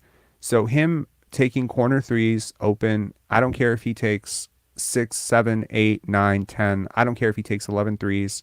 Keep taking them, because the math on it is, even if he shoots 33 to 34% on those, and I think he can shoot upwards of 37 to 39 if he gets right and his body's right and he's not having to take as much contact. If he can play that way for you, if he doesn't need to dominate the ball and prove that he's a point guard and all that stuff, because I think objectively he is not, Right. and that I would prefer the ball to be in Scottie's hands and Pascal's hands in creation roles, decision-making roles, because I just think they make quicker reads. Scottie do. especially, but Pascal too. I think Pascal's just a bigger ball handler. He's a I don't want to say he's a better ball handler. He's definitely not a better ball handler than Fred VanVleet, but the burst that he has, the ability to get past his man, to shed the initial defender. I mean, he's newer to the game, much newer to the game than Fred VanVleet. I do believe, that some progression on his playmaking and reads will come at some point. I don't think he's ever going to be the A+ playmaker that basketball B-ball index has him at right now, but I do think he can be a B+ playmaker, and a jumbo-sized B+ playmaker is much better than an undersized B- playmaker for me. So that's sort of where I'm at. But Well, we'll see how it goes. I don't know how the season's going to end. I don't know if this game meant anything or not, but I'll don't think stick it meant with it. much. I really think that Yeah. Fred's got to put up 12 shots a game, distribute the ball a little bit more, and play within the team instead of like going out for himself. But other than that, Koloko is the person in this game who I got really excited about it. I thought, he's the this cover. is He's the cover. He's Yeah. the cover of our show for a very good reason. Yeah, We're just gonna I saw flash that on. too. I knew that. Yeah. And just the way he can show on guards, kind of come out and then drop. He's just like a yo-yo. He can just go back and forth, back and forth, back and forth really quickly. Yep. And I can see that being something that the Raptors in years to come, with some of the players I'd like to see them keep, being such a valuable asset. Like just such a valuable pickup. And so I you know agree. what? I really hope that the Raptors do have a good season. I really do. I don't really know what's going to happen at the end of this year, if the tank is probably not the best idea, but I just like to see internal growth as we go ahead. I think the tank is absolutely the best idea, but I do think it has to be stealthy, because you do have a lot of assets right now. You don't want to show your hand to the league. Yeah. You don't want to be, open about the fact that the season is over for you. There's a lot of guys with a lot of pride. You do want to you want to be fair to them too. I mean, they're not mathematically eliminated from the playoffs where, okay. But unfortunately, if this keeps up, if you keep beating the teams that are worse than you, which in theory you did tonight, right? You're at home, they're slumping. They haven't really beat anyone good in almost a month right now, right? Like the last time they beat a good team, and to anyone out there, you want to see it, just pull it up on another window and just look at their schedule and look at who the Blazers have beat in the last since December, right? They're just not a good team, and that's fine. It's just that the record is very deceiving. Yeah, if we go out and tank, like completely tank, it could be an idea. I kind of think the stealth tank, like you sort of say, is the better idea. But I really do think at the end of this year, we're going to wind up with a top 10 pick, because we're going to be in that range, bottom third of the league. And that's just the way the team is. I think it would just be such a lost opportunity to be bottom 10, right? Sorry, like if you end up with a 10th pick, right? Like what good does that do you? There's a few players though. There's the Thompson. I think his name is Azure Thompson. Yeah, the He looks Thompson pretty brothers. good. Yeah. There's Anthony Black, who I kind of like, is a bigger point guard that maybe we could get something we were looking in Banton out of him. I think Black is probably going to be a top 5 pick, to be honest. And yeah, I know, but like you just don't know how those balls are going to bounce. And it could be that we get a 6th pick or a 7th pick, and we could pick up maybe Thompson. If you finish 10th, the odds of finishing 6th are impossible. So you cannot go 6th if you finish 10th. Once you finish 10th, right? The odds of moving to so basically, like, to anyone who's maybe not so keenly aware of how the lottery works, usually there have been times that a team that was 10th or 9th or 8th or 7th moves up to number 1, number 2, number 3, or number 4. It does happen, right? But it's like to be 10th, like, right? Yeah, because that is a lottery, and the league has done a lot to sort of flatten the odds a little bit, especially for the top 4 teams. However, especially for the top 3 teams, 4 teams, 4 teams. However, once you finish 10th or 11th, the odds of going 6th are mathematically impossible. It's just not the way it works. You would need every team behind you to like leapfrog you. Well, I just hope that. Hold on. No, it's okay. Yeah, no. That's not true at all. Actually, it's just impossible. Let's just put it that way. It's not possible. Yeah, it won't happen. But I just hope that this team, and fans and everything like that, I hope that Fred plays within the team. I hope that whatever happened in the last week or so is a wake up call. Because if I am sitting on the couch watching this, going, "Oh God, like he's got to do this," it can't be that everybody else is not seeing this. Yeah, and your last caller, kind of a smart lady, she knows what's going on. Knows more than me, that's for sure. And she saw it. She knows what's happening. I just hope that Fred plays within the team. The team has some internal growth with like a Koloko, an Achua, and just kind of move ahead without the melodrama of Fred VanVleet's contract. Like I was really shocked when he went on the Reddick podcast. I was like, what is he doing? It was to anyone out there who can see the screen right now, MSJ, can you see the screen? You can see the screen right now. Yeah, right? I can see it. Yeah. Okay. You this is the Blazers' last, some odd games. This is their entire schedule. Okay. Look at the wins. Minnesota, bad team. Charlotte, San Antonio, bad team. Houston, bad team. Charlotte, bad team. Detroit, bad team. Yeah, they haven't beat a good team in God knows how long. You are. I'm not saying that they couldn't have lost tonight. They definitely could have lost to the Blazers. They have a hell of a talent in Dame Lillard, but that is not a good team. And I do not buy anything coming out of, well, this is great. What I do buy, however, is what you said. Christian Koloko, really good. Scottie Barnes, really good. Fred VanVleet, loved it. Pascal Siakam, after 2 rough games, really good game tonight. I think I liked more what I saw from him. It's still not. I still have issues. Of course, I still have issues with certain things, tonight, the shot selection, the flailing, the fact that they guarded him with basically a 6'3", 6'4". What's Josh Hart? 6'4" guard? 6'4". Yeah. And they deterred him quite well. But in the past, Josh Hart is a good defender. He is a good defender. He's a plus defender. He's not OG, but he's a plus defender. And for them to just not offer help felt like very disrespectful, because I think Pascal Siakam warrants, a second defender at least. But despite the fact that they didn't send the second defender, the Raptors still shot the lights out. And I am aware that 39% is not lights out. It's just barely above average. For the Raptors, but for the Raptors, one of the worst 3-point shooting teams in the league, a team that consistently shoots 21, 23, 25%, 39% it's like most other teams shooting 52%. So this is huge. It's like in terms of, deviation from the norm, like this is crazy. So that's sort of what I thought. Well, anyway, I just like to finish this because I got to go eat dinner. Is that I really think that this game is a bit of a mirage, and I hope that Raptor fans in a week from now aren't like completely desperate again, because there's going to be more losses, I believe. And the other thing is, I really do believe that Fred needs 12 shots a game. That's it.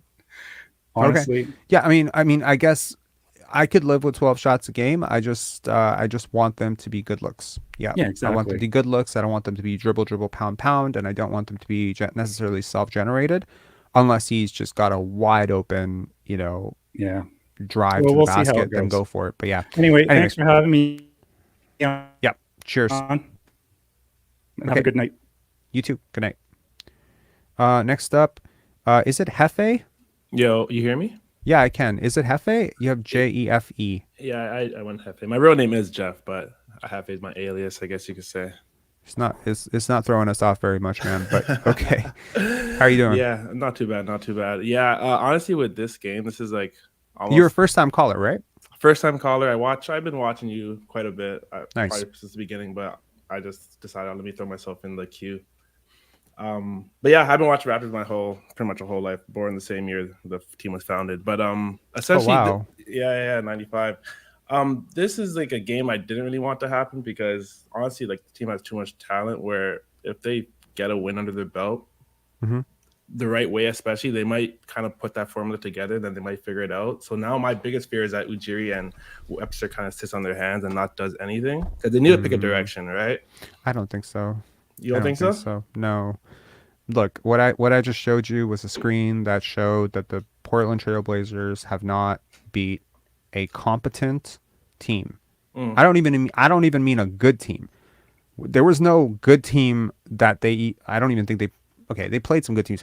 They haven't beat like a competent team. Like basically all their wins have been against teams that are bottom 10 in the league.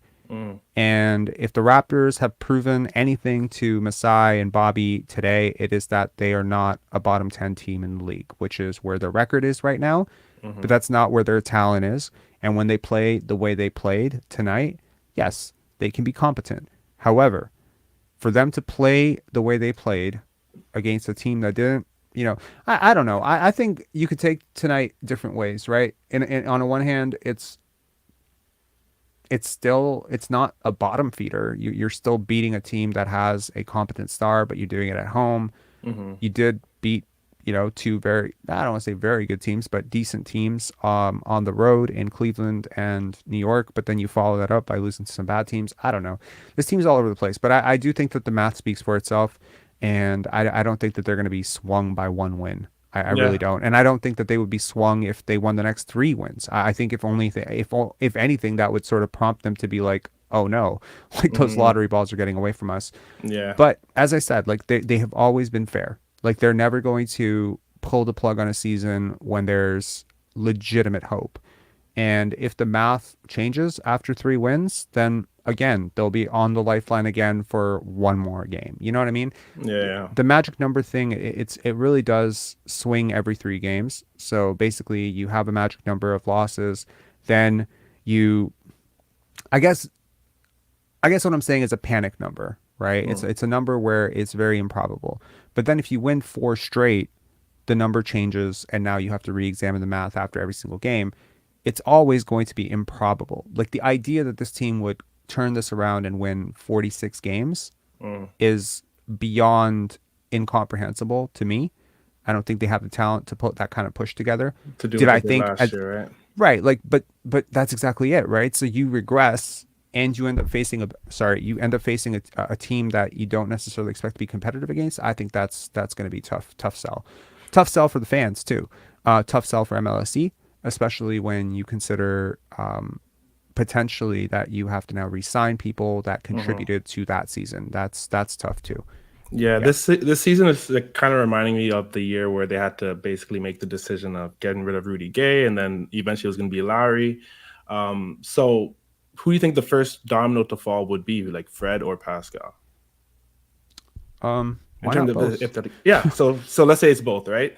Now you're gonna want young assets and draft picks. No, I honestly, I don't want to be facetious. I think it could be, it could be anyone. I don't want to say it could be Scottie, because I don't believe that that's true for a second. Doug Smith said that he would dangle Scottie Barnes or put him out there. I don't think so. I wouldn't want to. Yeah, I mean, look, when you talk to teams around the league, I will tell you, as someone who's talked to quite a few scouts about this, I've talked to a couple of friends who work in the media space who are actually plugged into other teams. The name that everybody wants is OG Anunoby. Of course, yeah. everybody wants OG Anunoby because Because you number could plug him one, into any championship, any team that wants to win. it's so ironic that you used the word plug because that was the thing. They said portability. They said portability in the NBA is basically a okay, Mike Stone, you're about to get muted. Sorry, man. Don't spam the chat. Don't do that. Tank for Scoot Henderson. You tank for the chat, my friend. Don't do that. Don't post the same thing like 20 times. It's really annoying, and yeah, it just kind of screws up the experience of being in one of these chats. All right. Anyway, Hefe, any final points? Yeah, well, really, I just want to say, even if I think the biggest thing is it's hard for Jerry and all them to know, even if they trade these like Fred, Pascal, and whoever else, OG, you're gonna get young talents back, first round draft picks, but you're still gonna be left with like I said, young talents that you hope are good, as well as Scottie. That team might or might not be bad enough at the end of the day. Like you just don't know what direction the team will end up being with the young athletes. Like look at Utah, look at Indiana, look at even Sacramento. Like they're getting wins. Yeah, you really don't know what happens when you take pieces out of the leadership position because new pieces elevate to leadership positions, and then all bets are off, right?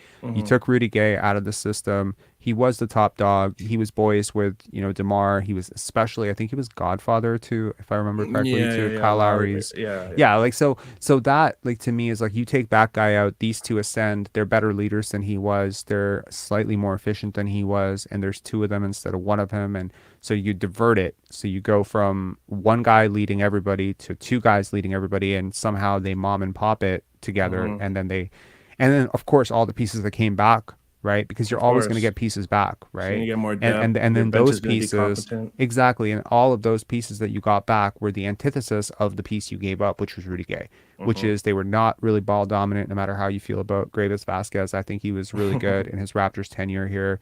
All those players you got back were awesome, especially Patrick Patterson and Gravis Vasquez were awesome. They plug and play. They were good role players, and they really do all that small stuff that helps you win. So yeah. Yeah, for sure. Closing point, I just want to say, like, Raptors always been good at asset management. I watched that Samson video. You did? And okay. Yeah, asset management's been their bread and butter. So they know if Fred turned down a max extension, he's most likely he's gonna demand more money. If they don't want to pay him, then they're gonna lose him for nothing. So smart thing to do is trade him for assets to recoup on whatever you might lose out of him. Yeah, I mean, look, at the end of the day, okay, so I don't want to repeat this, but no, I'm not going to say it. Never mind. What I will say is, yeah, I agree with you. I think if really there has been that conversation, look, there's been a lot of stuff that Fred VanVleet said, and you know what? Here's the thing: when you talk too much, and this is coming from someone who talks for 4 hours every single day, and I'm aware of that. Don't at me in the comments. I get that. I talk a lot too, but when you talk too much, like Fred talks a lot. He talks too much. When someone starts actually going through everything you've said and starts comparing it to other things you said, you tell on yourself pretty hard, right? So some of the stuff that he said this year, very interesting. The idea that, oh, no one told me that I would be off the ball. I've been around long enough to get the hint.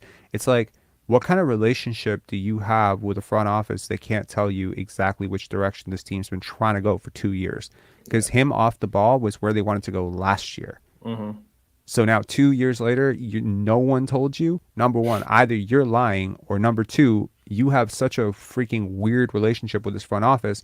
But everything forward presenting from Masai and Bobby has been so overwhelmingly positive.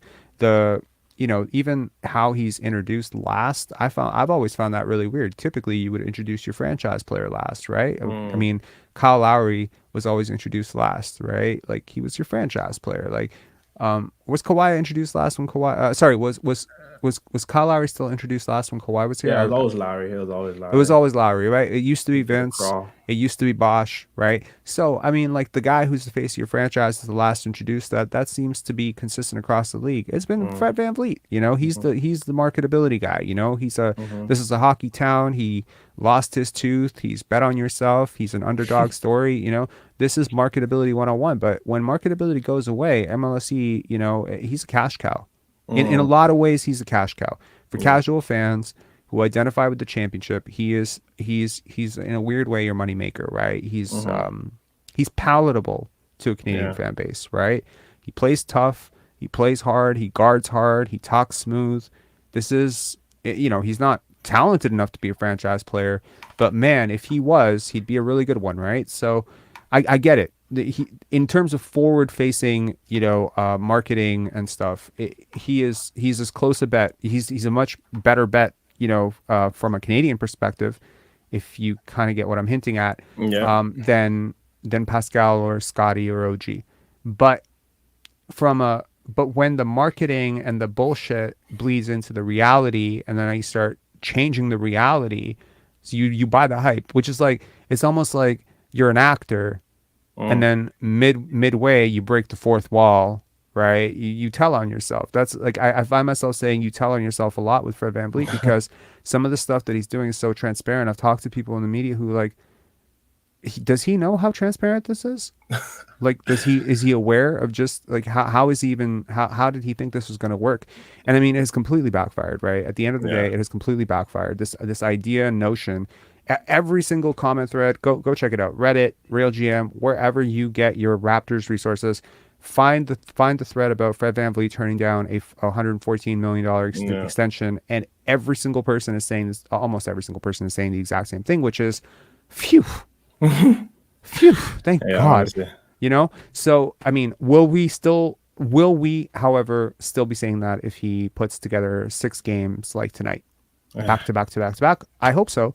I hope people can realize that hot trends and cold trends happen for shooters, but the season is the season so far, and I think he's a really big part of why the season is the way that it is, despite what Josh Lewinberg says. It's that lovely article that he had where he said, Fred VanVleet isn't failing the Raptors are failing Fred VanVleet. I think that's so wild. Disingenuous. It's so disingenuous to try and deflect blame off of him and to put blame on everybody else. And if you want my honest opinion, it's not one person. It's a lot of people.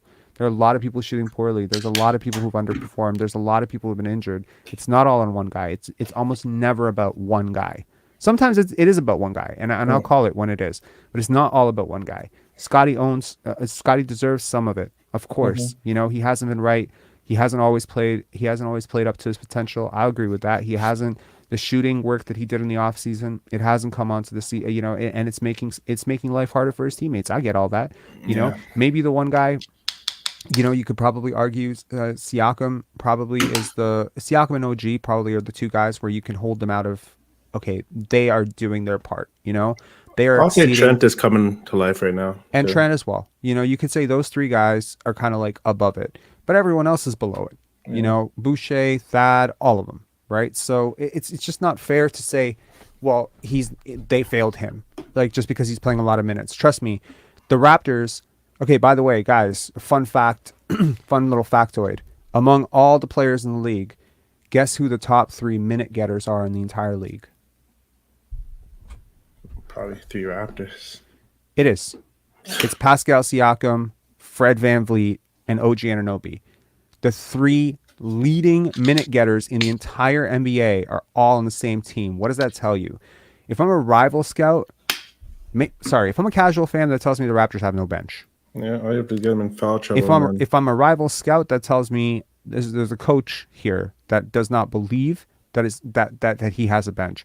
But I will tell you that if I'm myself, I will say that there is a coach here who has promised or sworn to give his 3 longest tenured Raptors a clear chance to audition for a larger contract. That's where I'm at with that one. Anyway, Hefe, thanks a lot for coming on, man. I really appreciate it. Sir. One last thing. Sorry about that. What's it called? What teams would need a Fred as their, I guess you could say, starting point guard? I went through it, and I kind of figured maybe like his hometown Chicago, maybe Orlando, maybe Washington, perhaps Phoenix as CPT's agent, perhaps Clippers, and maybe Dallas as a Brunson role. Los Angeles. I like Lakers? Los Angeles. Or yeah, Clippers? I like the Lakers as a potential landing spot for him. I am not at liberty to tell you why the Clippers are probably never going to happen. However, I would put money that he's not going to get traded to the Clippers, and watch now he gets traded to the Clippers and something happens. But I don't think he's going to get traded to the Clippers. But the Lakers, yeah, and I think Chicago is a really great spot for him, and I think the Bulls have so much money tied up between Levine and Vucevic and whatever that, and Lonzo's health is such a concern that to get a guy like him would potentially catapult them to the playoffs and make them even relatively interesting to watch in the playoffs. So, yeah, and it's a homecoming for him. So the Raptors get what they want, which is, putting a guy in a good position. So I think all parties involved would be very happy with that personally. But yeah, anyway, Hefe, thanks a lot, man. Cheers. Have a good night. Okay, we have time for 2 final callers, or I guess, wait a second. We have time for 2 final callers, and then we will take a bit of a break, and then we'll react to some video. We'll look at the post-game stuff. So first up, we have Blackhawk 2K. Blackhawk 2K, sir, how are you? I'm good. What do you mean? I'm not the last? I thought I was going to be the last person to come on board. Okay. I'll make you last. Come back. Come back in a minute. I'll put you last. Okay. Gil, what up? Rob, how's everything? Everything's good. Yeah. I mean, just watching the game, it was good to see the win, but to be honest with you, it doesn't really matter at this point for me, wins or losses. I'm just looking at individual performances at this point because I've already made up my mind that this team is going nowhere in terms of like competing for any type of championship or anything like that. So what I just wanted to get this off my chest. Like, I see a lot of things, and I have a lot of friends that are Raptors fans, and they're so emotionally invested in wins and losses. And I'm like, why? We're not going anywhere. We're not going to win a championship. I always am a forward thinker just in terms of my fandom. If I see, like, if it was 2019, like the 2018-2019 season, and they hit a rough patch and people were saying tank, then I would obviously tell you, no, we have a top 5 player and we have a good team. Right. This case, we don't. We just, quite frankly, our ceiling is not high enough for us to compete with teams like Brooklyn, whatever. So and it's always like situational. You have to look at the draft. Like, there's some guys in this draft that are never probably going to be seen again. So it's like, why are we so emotionally invested in trying to win a game here and there? All I want to see is Fred VanVleet play well, Pascal Siakam play well, guys like that, pack them up, move them out for some young pieces and picks. I mean, what do you think about that? Playing well in losses doesn't do as much as you might think. Sitting out due to, fake injuries, maybe in hindsight, earlier on in the season, might have helped. At this point, the Raptors are approaching what I would argue is the most pivotal 4-week stretch. I don't think it might be an exaggeration to say in franchise history. That might be a hot take. I'll say at least in the last 5 years is the most pivotal 4-week stretch that the Raptors have had, because there are so many decisions that have to be made. Yeah. You have to decide on the future. There are 4 players here in the future, okay? Player number 1, Pascal Siakam. Playing out of his mind, playing very well, okay? Had a couple of rough seasons with Siakam, had a couple of really good seasons with Siakam, right? I think that's been sort of his contract so far. He is eligible, potentially, if you start winning right now, he's getting all NBA. His numbers, box score numbers, how media members think, probably going to get 3rd-team All-NBA again. 2nd-team All-NBA is going to be out of the question, in my opinion, with how well some guys are playing in the front court. But 3rd-team All-NBA is very much in play, especially if the Raptors are a playoff team. So, are you willing to commit 35% of your cap to this guy going into years where he will be 29, 30, he'll be 30, 31, 32, Hell 33? No. Exactly. Because I don't think his game is going to age as well as some people think it is. Number 2, Fred VanVleet. Looking for Tyler Hero money without Tyler Hero talent. No offense, right? Tyler Hero may be a one-way player, but he is young. And that's the big difference here. Fred VanVleet, if he was playing like, I don't want to say like right now, but let's just say, for instance, with the expanding cap, Fred VanVleet's coming off the same year that he had the last time he was up for an extension. Yeah, there I could probably stomach, I wouldn't want to, but I could at least stomach 4 years, 130. But man, 4 years, 130, or even 4 years, 114 at this stage with the seasons that he's had, I don't think so. I'm out on that. So now you got 2 guys with very big assets right now on your team that, as of next year, you wait till the offseason to potentially trade Siakam. Well, guess what? Now you're up against the clock too, because there's an extension there. And if he decides that let's just say hypothetically, this is one of the biggest assets you've had in franchise history in Pascal Siakam. I would say he's at this moment a top 10 asset, all-time Raptor, right? Yeah, as an asset, given where his contract is right now. Let's say he puts it out there that he really wants to go to New York. Let's just say that leak just happens to go out there. Let's say something happens with Fred VanVleet and he puts it out there, I want to go to New York. Do you know how hard it is now to trade him? Because every single team that trades for him knows they're getting him for 1 year and then he's going to New York. And you can't really even trade with New York because they know that if they wait a year, they don't have to give you all the assets.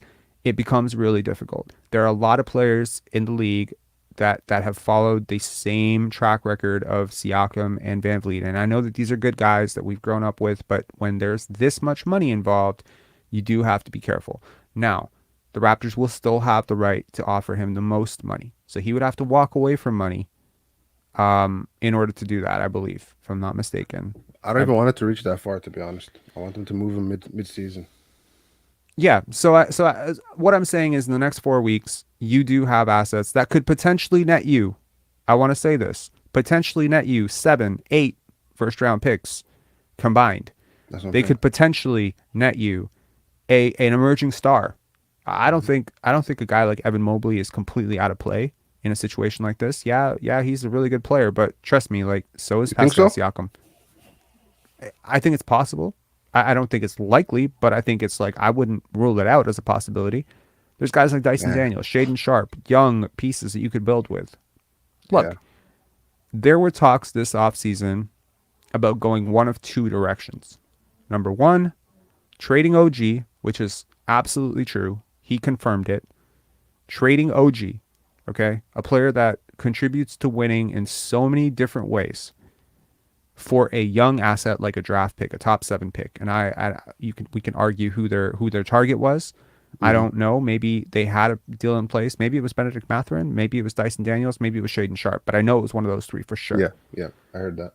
So those three guys aren't contributing to winning the way OG Anunoby is contributing to winning. So that means this front office saw enough last year to say, yeah, we're ready to kind of pull the plug on this core. But if you're really ready, like OG, in my opinion, is an untouchable, just for me. He has turned it around this season. He is 25 years old, and I absolutely agree that if you're turning the keys over to Scottie, then OG is a must keep.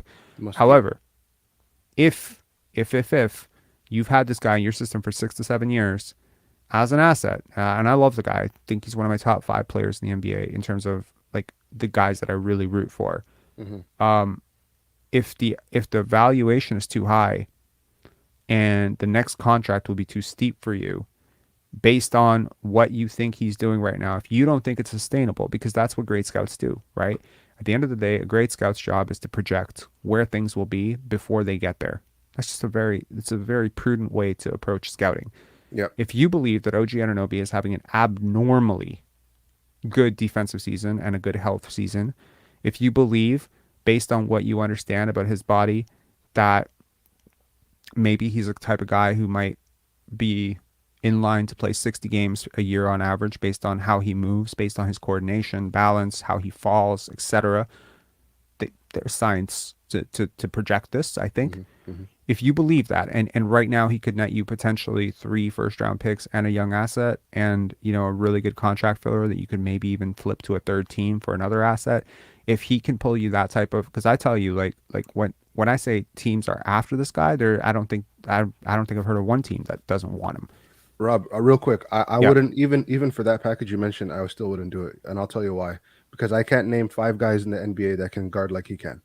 So, for me, but fair point. But at the end of the day, you got to look at this as assets, right? You're trying to lose aggressively. If you have a guy at the top of this draft that you think just projects better, if you have a timeline with Scottie, if I don't even know, like whatever, maybe Scottie has maybe someone has soured on Scottie. I doubt it. I don't think that is the case, but I'm just saying, I'm not trying to agree with Doug Smith and what he said that everybody's in play. I definitely think that there are some guys like Christian Koloko, Scottie Barnes that are just too young, and if there is a next chapter of Raptors basketball, that those two guys will be part of it.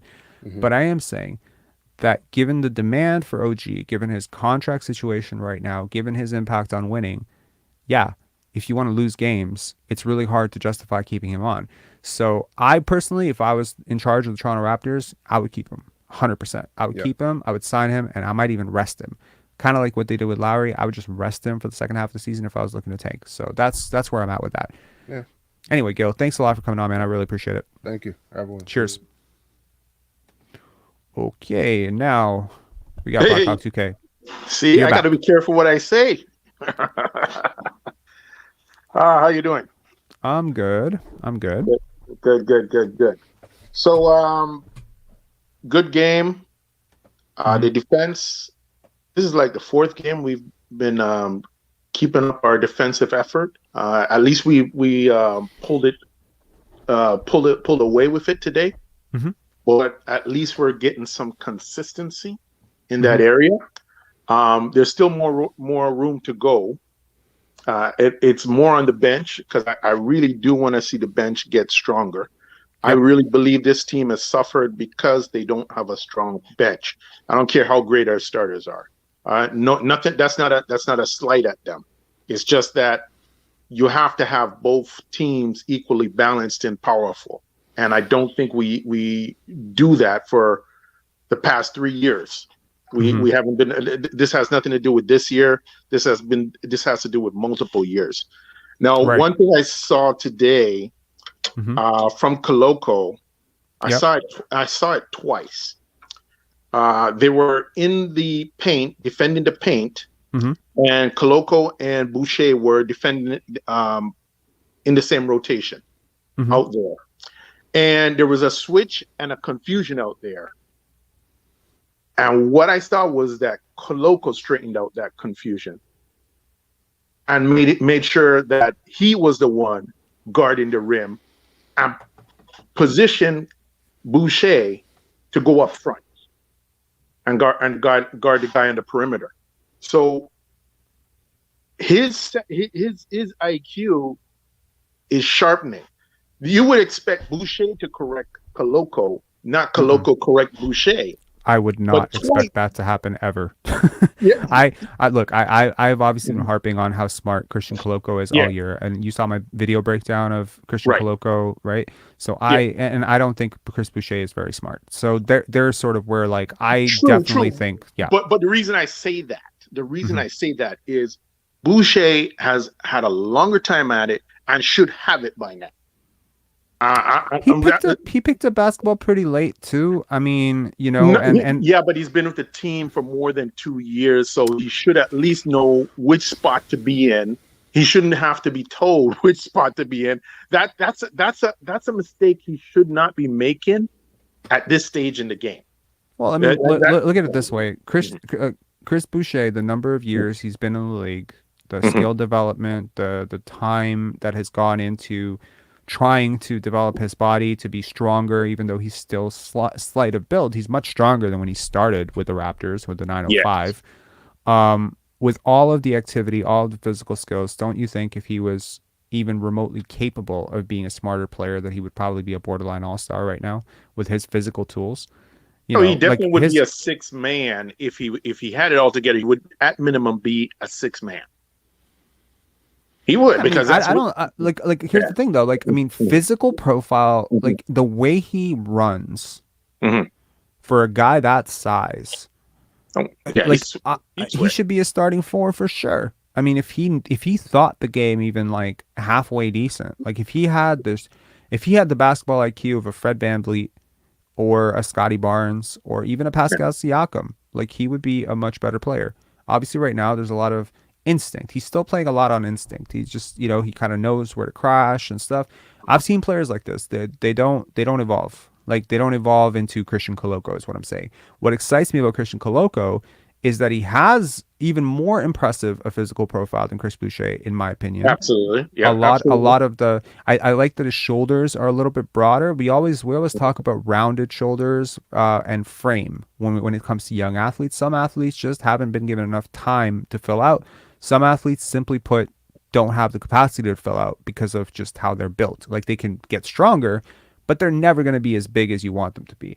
I think Christian Koloko could be a solid 245 or 240, 235. And the other thing about Christian is he's very mobile. He's not a slouchy big. In that sense, he's not. He doesn't move like his weight is holding him down. Is another way to look at it. Well, I hope that they don't bulk him up and then force him to lose his quickness, because his quickness is like the best thing. So I think you got to up his, you got to, without losing the foot speed, the agility. It's not even the foot speed. Chris Boucher has incredible foot speed. It's his lateral quickness, his is it kinesthetics? No, it's like his hand-eye coordination is incredible. That's another thing that I really notice about him, is whether it be on the short roll or whether it be on defense, timing blocks, the ability to coordinate your hands and your eyes is such a huge part of basketball, and it's such a huge part of athleticism. People don't give it enough credit. His balance seems to be pretty good. I just think he just keeps getting knocked off. I think his as he gets stronger, he's stronger in the lower body, a little bit stronger, a lot stronger in the upper body, a little bit stronger in the lower body. He's going to be really a force. Oh yeah. And as he goes along, he's gonna get better. I still believe. I know it hasn't happened yet, but I believe he needs maybe about 2-3 games down in the 905, just so that he can stay on the floor long enough and get some more just get some more run down there. He's only getting a little bit of time, and now that Precious is back, I have a feeling that once Precious gets going, he's not going to get as much time as he could. Like I would love to see Koloko get 20 minutes, but I don't think he will be permitted 20 minutes consistently. So maybe Precious will eat up some of that time that he could be permitted. So therefore, maybe an extra run in the 905 will be good for him, just to get some more mileage under his feet. I think you know what, it's something that came up when talking to Scottie's trainer yesterday, and I just keep teasing at that conversation because I'm so damn excited about it, because it was such a good conversation. But one of the things he said was, like, for young players, like, the greatest thing that they need is to go up against size, because that's size and speed is going to be like the biggest challenge for him, and it was always going to be the biggest challenge for him. We saw it in summer league, right? He's grown so much since summer league, and people don't understand these small improvements because he's not putting up 25 points per game or 20 points or 10 points or whatever. But the growth is there. It's incremental growth has happened throughout the season, especially since, where he was last year at this time at Arizona. I think the Raptors potentially landed a top 15 player in this draft, maybe even a top 10 player in this draft at 33. So that's incredible. That's incredible asset management. Yeah, he should have never fell to the second round. But you know what? When it came onto that draft, it was actually 3 big men that I was looking at, and one of them actually went just before him, went to OKC. I would love it if Raptors could somehow in the future be able to get back that Jalen, I'm forgetting his last name. Williams. Okay. And then there's the other Jalen Duren, I think it is, on Pistons. Yep. Those are the 3 I was looking at to say, hey, they would be mobile for the Raptors. It'd be great that if we had to fill 3 center positions, that we had all 3, that we would have all 3 of them. That would fit into our mobility aspect of Tamberlin had the question of, Precious Achiuwa only had 11 minutes tonight. Do I see him getting more minutes? And I guess, like, you can take that question if you want. Do you see him getting more minutes? Absolutely. I think they're just waiting for Precious to get back up to speed. He's still not 100%. But you saw Precious did some damage today, even though he wasn't very high. His best game. But since he did some serious damage. I see Precious as a suitable replacement for OG. He just can't score like OG right now. But once he gets there, he's a more fluid athlete than OG. I'll tell you that much. And he has like, he's just crazy athletic profile. When I did the breakdown of him, and now the Raptors are above 500 with him in the lineup. They're 8-7, if I'm not mistaken, with Precious Achiuwa in the lineup. Or hold on, they might be 10-9. Anyways, they're one game over 500 with him back, because I think they were 7-5. Then he comes back, so they're 8-7. Yeah. They're So, 8-7 with him. yeah, if Nick Nurse had let Precious get some run time in the 905 before coming back, he probably would have come back a lot more better than his first day back because he was winded. Yuta Watanabe did that last year, I Yeah. think, if I'm not mistaken, and that really does help. I agree with you. I think that probably should have happened. Yeah. I do think that he's healthy. I just think that being healthy and being in rhythm, NBA rhythm, is completely different. Yeah, game speed is just hard to simulate, and so it would have been better if they. I think it's just the same thing like what we were saying for Fred. If Fred is not 100%, Fred should either go to the bench or be a do not play until he gets 100%. This is what we believe, or I believe Nick Nurse should manage these situations better as a coach. Like, we can't be playing favoritism just because you like a guy or whatever. You have to do what's good for the person's health, and you have to do what's good for the team. And I believe by pushing VanVleet out there, or allowing VanVleet to be out there instead of being a coach and saying, hey, you're not to optimum right now. You need to be benched right now. We need to protect you right now. I expect the coach to make these kind of calls. I don't see them happen often. I only saw it happen once when Gary and Pascal came back at the same time, and he took the approach with Gary. And I understand he didn't want to take it with Pascal because he didn't want to have both guys coming back at the same time. Right. But you had to do it for at least one of them. In this case, there wasn't two. Should have done it with Fred. Should have protected Fred. Maybe many of the things that we see today would have been avoided if he had just made that call. And I'm just thinking from that mindset. No, I completely agree. I think Nick Nurse is. I was watching an old clip from Vince Carter, and I think I'm going to try to play it for everyone after we come back from the break. He talks about how media and fans, maybe the pressure that athletes feel from media and fans, and I think it'll be really cool to hear from Vince on for the first time on the show, especially Vince from way back when.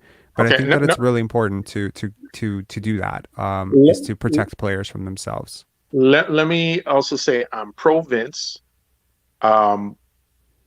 I know you're trying to balance the scales when it comes on to Scottie.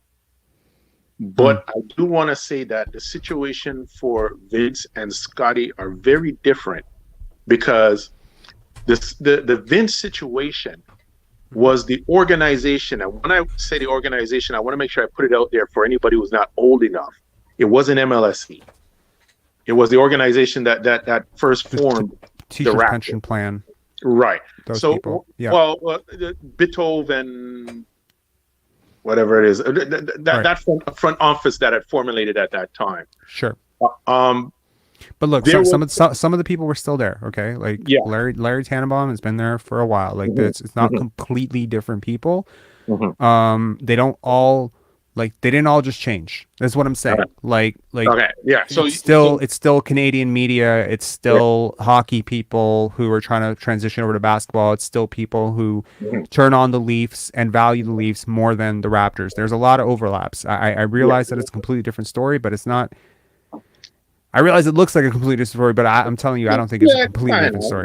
Yeah, it still does look like a bit. I mean, because MLSE looked way better than the organization when it was first formed.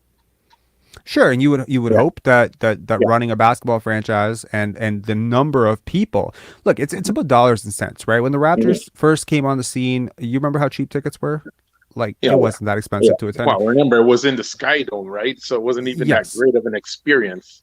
Right. So I'm just saying, like, it was a bit of an afterthought. It was a bit of a joke, right? They were like, I remember they would like release like certain things about basketball just so fans could learn about basketball in the newspaper, which was like this rule means this and stuff. I remember that, so stuff like that. It's just like, okay, well, when the team started to become a real cash cow around when Vince really popularized it, I love that they brought up those Sunday afternoon games.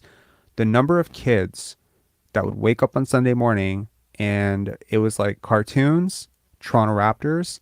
You have no idea the association that imprinted on young minds back then about, loving the Toronto Raptors. that is a very important chapter in Raptor history. And, you know, granted, the Raptors went through a bit of a lull after the shit package that they got. Okay, Jay Ships, chill. Okay. I don't know who's reacting to you, but this comment, take your foot out of your ass. Like, there's no need for that kind of hostility. If you want to tell me someone's saying something to you that's really unfair in the chat, by all means. I feel like this is the second time I'm having to talk to you about something, but like, this is like, chill, just a little bit, just chill. Okay. It looks like maybe the topic has gone off of basketball for something else, and maybe he's got Skydome sucked. Yeah. We are here to talk about basketball. Who's talking? Who's not talking about basketball? Sorry, I need to go back. Basketball. Fred to basketball, no comment. Sorry, we gotta go back and we gotta evaluate the chat. Like, where's this going? Yeah. Okay. Who is in their feelings? Like, who is in their feelings, guys? Help me out. So, Tamberlin, somebody that I know. Can you just let me know? It was the Sprite Zone guy. Okay. Just, you know what, guys? Here's the thing. Be adults. We're gonna take a page out of James Walsh's book on this one. Be adults. Okay. If someone is really bothering you, just block them. Just block them. I'm pretty sure you can do that, right? In a chat, if someone's really annoying, you can block them, right? So you can just block them for yourself. You don't want to hear what someone's saying, just block them. Anyway, to get back to the point. Yeah, so, I mean, yeah, it's a different organization, but I think, so you were saying the Vince and Scottie thing is not the same, right? And yeah, I get I feel that. it's a little bit different in that regard. I mean, like, your sound is gone. Mm-hmm. My sound's gone? Yeah, can you repeat? Your sound dipped out. I hear myself pretty well. Can you hear me now? Yeah. Okay. Yeah. So, how do you find it different? I guess that's. It's apart from the obvious.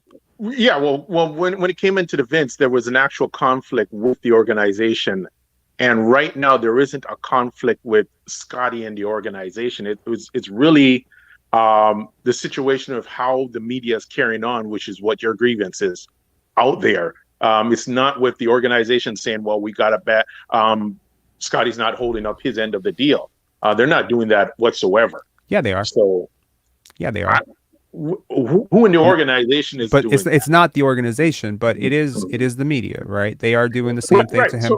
So that's what I said. That's what I said. The media is where you have your grievance. You don't have a grievance with the organization in that sense, because it is very difficult to distance the media from the organization, because to me it's part and parcel. The organization has a right.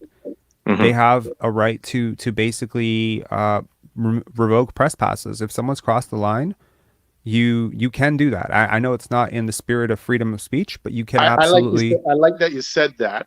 I like that you said that, because that's in line with what I was saying about Nick Nurse making the judgment call. You're expecting people to do better within that regard. So I can respect that you said that. Look, one of the things that always fascinated me about Vince was that he was, number one, he was picked 5th, but technically, if you remember, the Raptors swapped the 4th pick.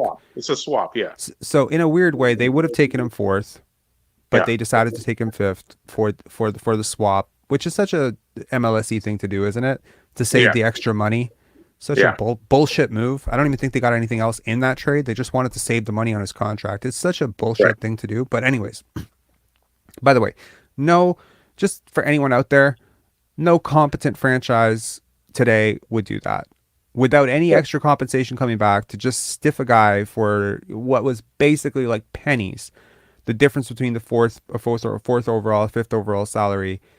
Like, to do that was just so shitty. Anyway, they liked Vince. They got Vince. He's basically the 4th overall pick in that draft. He's from Florida. Granted, he's from Daytona. He's not from West Palm Beach. The parallels, he did win Rookie of the Year. So you got, let's just keep it. You got very athletic, 6'7" guy, 6'8". Okay, Vince was 6'6". He's 6'8". Okay, you got guys from Florida, top 4 pick, Toronto Raptors, Rookie of the Year. That's not just where the similarities end. That's where the similarities start between Vince and Scottie. One of the things I noticed about Vince very early, and to anyone who met him or even just paid close attention to him, he was extremely self-determined. He was like a person who marched to the beat of his own drum. He liked music. He liked the type of music that maybe a lot of other people didn't listen to. He was a very different dude, like a very different dude. He was a band nerd. Yeah, he's a band person. Yeah. You know, his mom, his relationship with his mother, Scottie's relationship with his mother. I'm not saying their mothers are definitely, their mothers are not similar, but they are two boys who are extremely close with their mothers. The idea of marching to the beat of your own drum is effectively, in my opinion, what rubbed the media the wrong way. When he says dunking's overrated, don't you think? You know, that little quip with the media, I think they took that really personally because they saw a guy that needed to attack the basket who was settling for jump shots. Are you starting to see the similarities? Yeah, there's a let's say a connotation that you're either dunking or you're taking threes. You know what I mean? And that's misleading because that's not what basketball is. Yeah, sure you can dunk, sure you can take threes, but basketball is really a coordinated effort to win games, and it's not just by doing fancy moves. Sometimes it's not going to look pretty in order to win games. That's there. But again, Vince. Even when I look at Vince, I know you're finding comparisons with between Scottie and Vince, but even then, Vince was just a different beast. Hold on, I got to address something here. I don't know what the hell. Okay, Kyo. Be honest, bro. Don't say Scottie a good guy. Scottie close with his mother. Excuse me. Who the hell are you, my man? Who are you? Who are you talking to? Like, what the hell is your problem? Do you have an issue? Come on and talk about it. No, honestly, I don't like this. Like this type of shit, keep it on the street. Keep it in your living room. Don't come in here and tell me what to say. Don't tell guests what to say. Don't tell people in the chat what to say. This is the freedom of speech. Shut the hell up about it. By the way, just so you know, it is actually very much on the record that Scottie and his mom are really close. Slam Magazine did a frigging entire piece on it. So why don't you, like, I'm not talking out of my ass. Why don't you go read, research or something? Sorry, like, it has to be one person in every chat who acts like they own the chat. Like, chill, bro. Jesus. Yeah. See yourself out. I don't know. Well, I don't even bother with that because I don't know who wouldn't be close with their mother or so. So it's not. Some people aren't. Some people aren't that close with one of their parents, but like these two were. So, and I'm saying like that decision to go into the graduation was the thing that really pissed people off. And if you look at the graduation thing. It didn't piss me off either. I thought, what an incredible role model for kids, saying that you could be a superstar athlete and still prioritize education. That's exactly what his mom said. He still came back and put up a hell of a game. But I think he did too. But they lost. Him. Yeah, it doesn't matter that he lost. They lost. They buried him for it. Because to me, it's a 5-man game on the floor at all times. So it's not all on Vince. You can put it on Vince, but it's not all on Vince. It's the team lost. Vince didn't lose. The team lost. Therefore, if extra effort was needed and he put down a hell of an effort, then somebody else also needed to step up. That's what I'm looking in a game. One person can't win a game for you. It has to be everybody doing their darndest. I like what Pascal said today in the post interview. We all got to scrap. Yeah, which is true. You got to scrap in order to pull out wins. If you think you're too pretty to jump for a ball on the floor, you're in the wrong sport. Yeah. You know. No, so that's what I like about basketball. It's the team. If it's not about the 5 players, then I'm watching tennis because that's 1-on-1. You know what I mean? Yeah, I think like the dynamics, like the teams that I enjoy watching in the league are all the type that play together, right? Play for each other. It's different playing together, play for each other, you know? Yeah. And so like I think that's really just so important in terms of just the style of basketball I want to watch. You know, I was a big fan of the Blazers.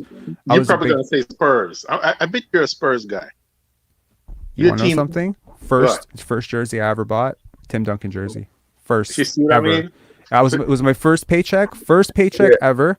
My mom would not agree to pay for a basketball jersey. She's like, I'm not getting you fishnet, you know, like those champion jerseys that were like super meshy. Yeah. She's like, you're gonna pay $80 for that. And then they had a they had the San Antonio Spurs jersey, and I wore that for like a year because Yeah, I was very poor growing up, and Yeah. that was my first paycheck ever, and I decided San Antonio Spurs jersey, man, like Tim Duncan, Yeah. and he was yeah, he's been a big part of my childhood. But I love this. I loved I love motion, man. I just love teams that play well. Any team coached by Yeah. Rick Adelman, I Yeah. was there for it. Whether that was like so the Sacramento Kings with Peja Stojakovic, big fan. Yeah. The Phoenix Suns, 7 seconds or less, not as much a fan. But the Golden State Warriors, enjoyable basketball, loved watching that. And the Toronto Raptors, 2018, 2019. I loved watching that team. That was great too. Yeah, I like watching them, but I even like the guys then before that. But what I would say, and I say this to the people who think about the sport that it's only about the superstar. Mm-hmm. Even your best superstar had a point in their period where they're not winning until they learn to play with other players or have other players that step up. You don't have a Celtics win without my guy there, Kevin Garnett, and what's his name now? Again, I'm forgetting his name all of a sudden. He just got kicked off of ESPN. But it's not just one guy. You got to have a good foundation in order to win. You had the Miami journey where you had Bosh and LeBron and Dwayne Wade come together. They had to force that together, but it wasn't as smooth as what you saw for the Spurs. Mm-hmm. They were in the hunt for that. Yeah. But it's not one person. Michael Jordan didn't win the first time he went out there. He had to lose multiple times before he could start becoming a winner. I agree. No, I mean, he needed Phil Jackson. He needed that system. He needed the triangle. He needed Scottie Pippen. Right. He needed, Horace Grant, and then eventually needed Dennis Rodman. I agree with you, man. Like, the winning is complicated in the NBA. You need multiple pieces to do multiple different things, not just score. Anyway, man, thank you so much, Blackhawk 2K. I see your comments everywhere, sometimes in videos about me. Yeah. Well, I don't like that, but you're not trashing me, so I appreciate it. I'm not. Yeah, I'm not gonna do that. I'm not gonna do that. That's not my type of. No, I brother, I appreciate that you can walk in both worlds and be totally cool with it. I think that says a lot more about you than it does about anybody else. Like, I really appreciate that. I like that you. Last time I think the last time we talked, or one of the last times we talked, you said, you were a critic, but you stuck around. I really appreciate that. Like, I really do. Yeah. I like talking to people who maybe don't think that I'm, because I made a community post, and this is going to be my last point, and then we're going to go on a break, and then we're going to react to what Fred VanVleet said or whatever the hell he said. But, I made a post earlier today where after talking to Brian yesterday, I realized, not like while talking to him, but just how humble he is. How humble he is, and how much he still has to learn. And this is a dude who's trained like many NBA players, not just Scottie. And he has every right to walk into that interview like, you're a guy on a YouTube channel and I'm a trainer to NBA players. Like, you know what I mean? But you never get that feeling with him. You never do. You always feel like he's just a guy. And the way he talked about it and the way he talks about growth, it just got me thinking. I'm like, do I sometimes approach situations with this idea that I know things that other people can't know or don't know? Do I talk down to people? Do I talk above people? And it just got me thinking, like, at 5 a.m. last night, because I was doing film breakdowns and all this stuff for the Lakers last night. And I was just like, man, like, there is like 500 steps up I need to go before I can be confident in that I even know what I'm talking about. And just because I know more than certain people or know more than Doug Smith or whatever, that's just ego trip, right? So I just appreciate, and I think that the people who don't agree with you, they're the people who help you understand what you don't know sometimes. So I appreciate you coming on as always, man. Yeah, just to reiterate, there's a point that you made out before, and that's why I said, okay, you know what? Mm-hmm. Don't write you off, because you said you're looking for healthy debate. Mm-hmm. You're not looking for everybody to agree with you. You're looking for healthy debate. So that said right there that you're not looking for us to pander to you. You're looking for us to challenge you in a constructive manner. Mm-hmm. And I hope that when I answer, I can at least do that. Therefore, if yes, I can agree with you, and yes, I can disagree with you, but I have to do it respectfully and intelligently. I'm hoping at least I can bring that. But if I can't, then I need to do some brushing up on my skills as well. Yeah. I thank you so much, man. I appreciate it. Cheers. All right. Take care. Bye. Okay. Buddy, do you want to come on and have this chat like 1 minute, like just 1 minute? I can explain it to you why I'm talking about this at all. Or maybe I'll just find the video and then show you why I'm talking about this, because like, just look, here's the thing. Humility is important here for me and for you. You not being able to understand why I'm talking about something doesn't automatically dismiss it as a point of conversation. Just like you talking about something in the chat, like you talking about a trade, not you specifically, but somebody talking about a trade with a team that I know that the Raptors would never deal with. Just because you need to go there doesn't mean that I have a right to tell you that you can't talk about it, right? Sometimes through disagreements and discussions, I don't mean to sound all kumbaya, but sometimes through even wild and completely outlandish things, we can all learn something. And this channel is ideally and usually, when I'm not heated and, spazzing like a child, it is devoted to the spirit of learning something. Okay. So right now we're going to take a bit of a break, and some of you have already said, some of you have already said that, like react to what Fred VanVleet did. And usually I wouldn't want to do that, but we're 2 hours and 23 minutes into this chat. We're definitely going to keep this under 3 hours, but show him that video. Okay. Tamberlin had an idea. Show them that video. So there's an old video. I mean, to anyone who thinks Fred VanVleet just got cute with the media yesterday, it's not just yesterday. I called him out a long time ago for this. So while I take a break, I'm gonna get some water. I'm gonna pull some of the Fred VanVleet the Q&A and everything. I'm going to download it. So it's going to be about a 5-minute break, guys, but I won't leave you hanging for those 5 minutes. I will play you a video for those of you who just kind of want something to do. So I'm just going to put this, be back in 5 minutes. It's nice. Running a live stream is a lot like running a convenience store. Hold on. Be back in, let's say 6 minutes. Let's give ourselves 6 minutes here. Okay. Hold on. Where am I? I'm putting that up on screen, and yes, I will present you something as I am absent from the chat. Here you go. Enjoy.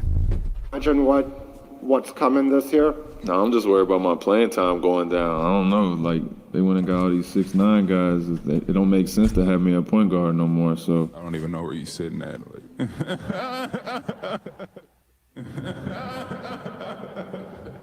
Humans don't like to act like nuance exists. If we take a couple pull-up transition threes or a step back or, a couple quick shots, like I'm not going to come down the next possession and dribble the ball and shoot a contested two. So trying to not focus on just dribbling the ball for 23 seconds and, I've been trying to let the offense work, and it doesn't always work.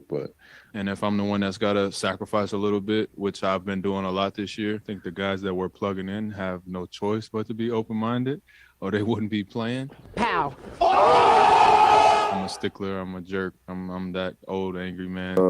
With some inexperience, and we got a lot of guys that aren't familiar with playing in this arena. So trying to get the younger guys who haven't played as much to understand the value of each possession. And oh no, I don't care about that. I couldn't believe I had 8 turnovers.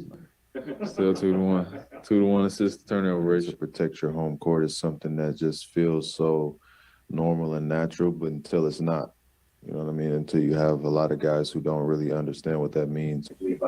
Scottie and Delano, the guys that just did it for the. I don't know. To be honest with you, I don't know. I didn't have that luxury, so. Like it was, be ready to play or don't play, because we have a lot of free opportunity and a lot of guys playing that haven't really earned it, and not in a bad way, but just like, we have a lot of young guys that are playing that, on a contender or whatever the case may be, they might not necessarily be getting the same freedom. So, again, offensively, it's like, whatever, all right, we'll figure it out. I don't talk basketball with too many people. Like I'm pretty, what do they call it? I'm a basketball elitist. No. I love you guys to death, and you are very intelligent. But yeah, it's levels, man. And I stopped valuing non-basketball people's opinion a long time ago. I would guess that it would be more like an IQ thing. Be a little rough around the edges from my viewpoint. You guys probably won't notice it. Sharing the ball handling responsibilities. Scottie's had the ball a lot, for better or for worse at times. But You say Scottie's got the ball a lot, for better or for worse. yep, Precious gets it, rips and goes, for better or for worse. yep. There's no babies allowed, so you gotta kind of like get up to speed, or you're gonna keep getting stepped on. So I think that the only thing we don't do now, because we have phones every day, is we don't give time.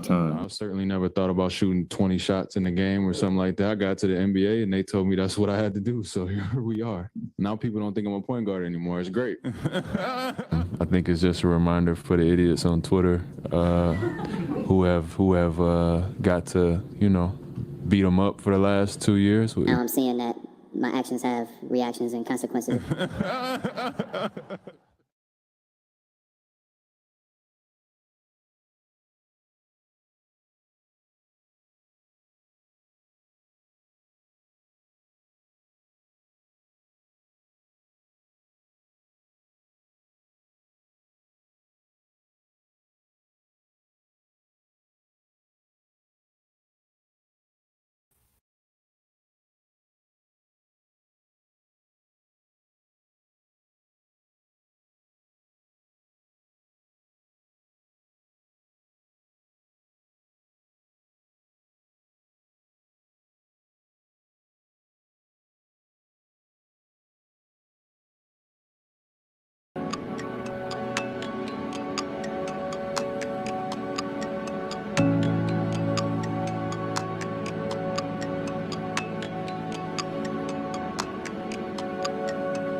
Second of those 2 threes in the fourth, he kind of gave one of those roars we don't see all that often. A lot of.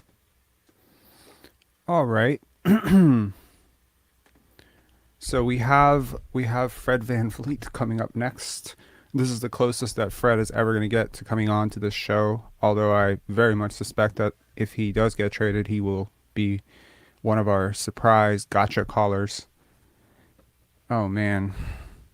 All right, so the last subject of tonight that I want to talk about is what I hinted at earlier, which was how much do I hold management accountable? How much do I hold coaching accountable? And how much do I hold players accountable? So that is the final topic. SGE, bro, Fred watches these for sure. I've already told you guys I know that, right? Like, I know. Play in full, then comment on it. I'd rather live react to it and pause if there's a point. If anyone has a problem with that format, you let me know now. But yes, the final. Okay, so Tonic says 75% coaching. Okay, look, earlier when we started the season, I tell you, like, after the 10, 12 games, I know that coaching hasn't been the strong suit of the season, but I held players accountable because, to be honest, if you talk to good coaches in the NBA, not those old dictatorial wannabe NCAA coaches who are, a year away from flaming out in the league, but you talk to like real coaches, they'll tell you that freedom, allowing players to play free, is very important, right?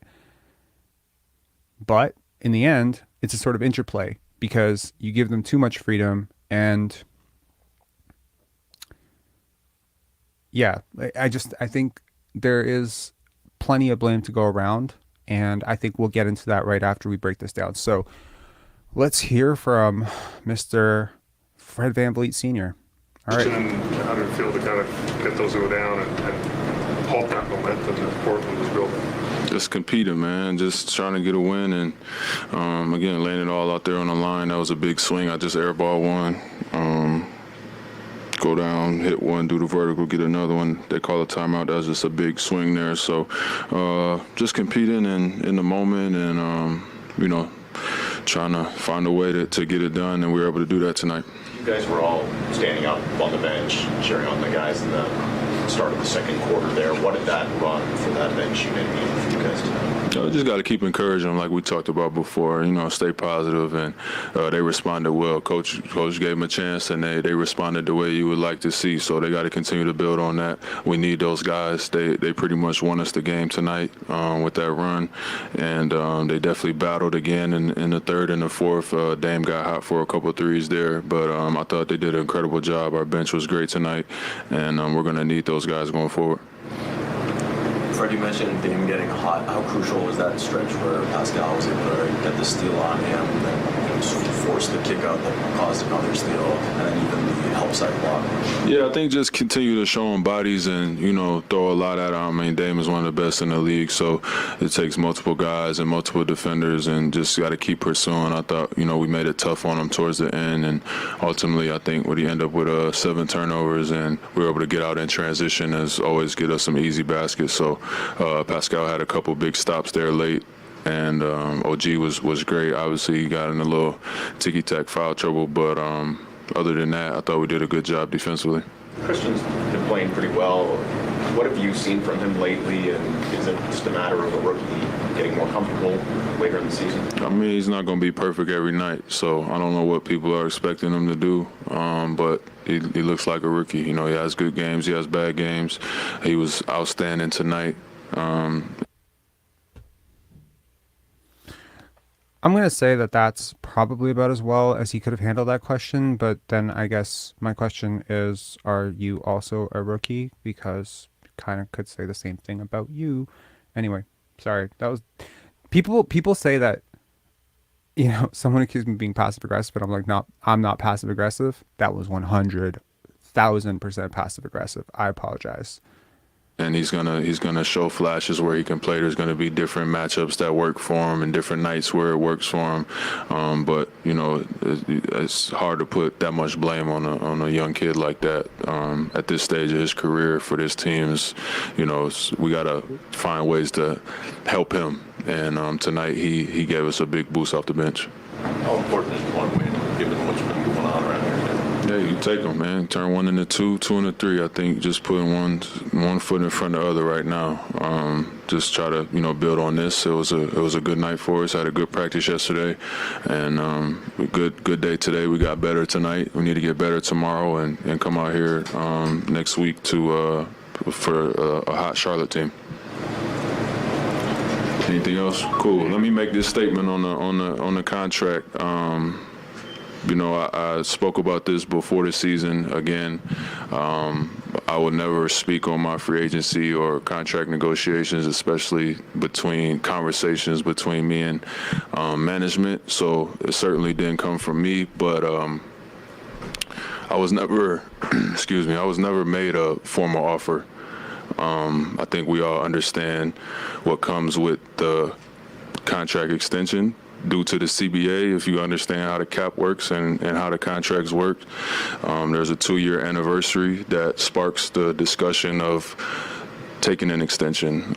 There was never a formal offer made. It was a mutual decision by both sides that the smart thing to do would be to wait it out. There was no rush, given that I can still sign the extension all the way throughout the end of the season.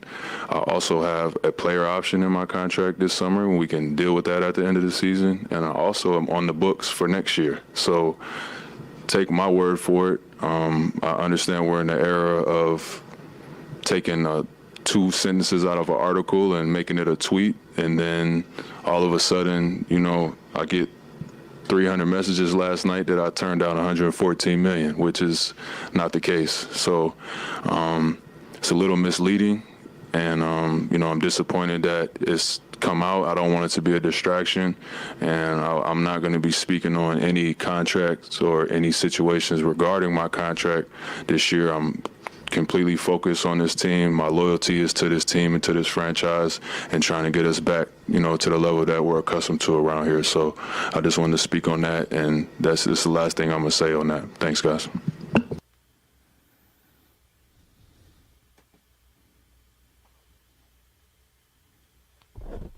Josh Lewenberg, Michael Grange, anyone want to come on?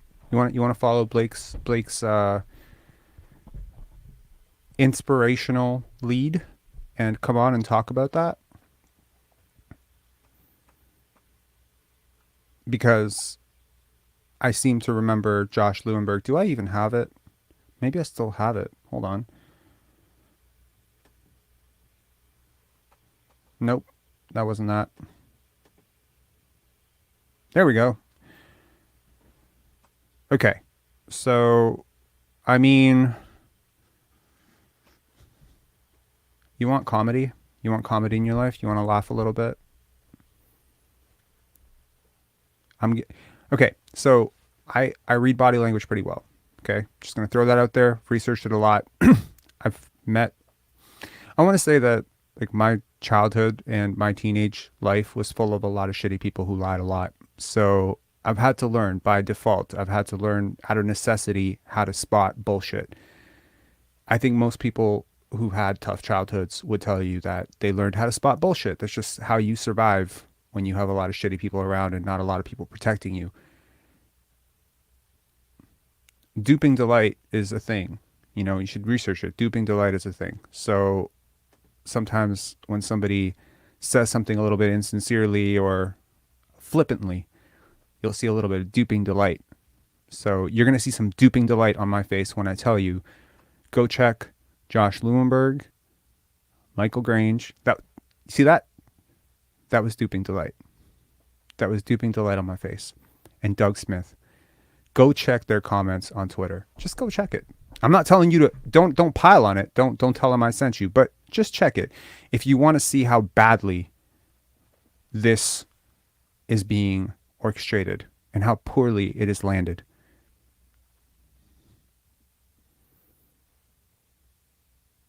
It's crazy. It's absolutely insane to me how poorly planned this is. It's so transparent. It's so obvious. That entire, what he just said right there, honestly, he has been so good the last 2 pressers. You like this presser? You should go see the last one. You're not going to trip me up. I'm not going to answer that. I'm not going to throw my teammates under the bus. You just watched that video that I played, right? Of him throwing his teammates under the bus. That was last year. The first time he had to just be in a Kyle Lowry-less team, and this megalomaniac of a human being decides to just take shots at his teammate time and time again. Young kids who are 20, 19.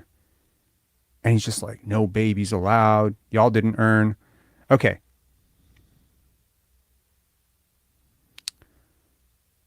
Okay. Yo, you, come on. Just come on and let's have this conversation like men, okay?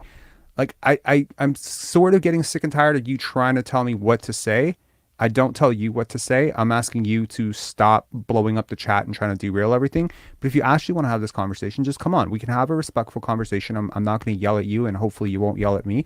And you said you called in before, so just come on and have a conversation. We can talk about why it's important. Look, at the end of the day, MLSE is a business.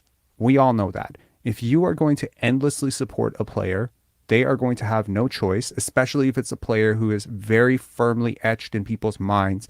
People who started tuning in 2019 as a part of the championship team. It's the last vestibule really left of that championship team, along with Pascal Siakam.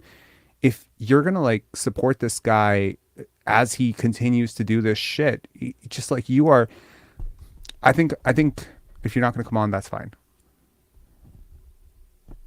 I'm mistaking your tone. Yeah, well, you know what? A lot of communication is nonverbal, right? So I'm just reading what you're saying, and you're saying it over and over again. You're telling me, why are we talking about this? Why are we talking about that? Let's move off the Fred thing. Well, I'm sorry, man. The season is kind of about Fred. He's made it about himself, and you know what? Unfortunately, we're going to have to address the elephant in the room, right? Anyway, let's get to the final point, okay, of this show, and we're going to wrap it up in under 3 hours. Hallelujah, because we've been going 4 hours, so this 3 hours is quite a, given the number of callers we had today, it's quite an accomplishment. So,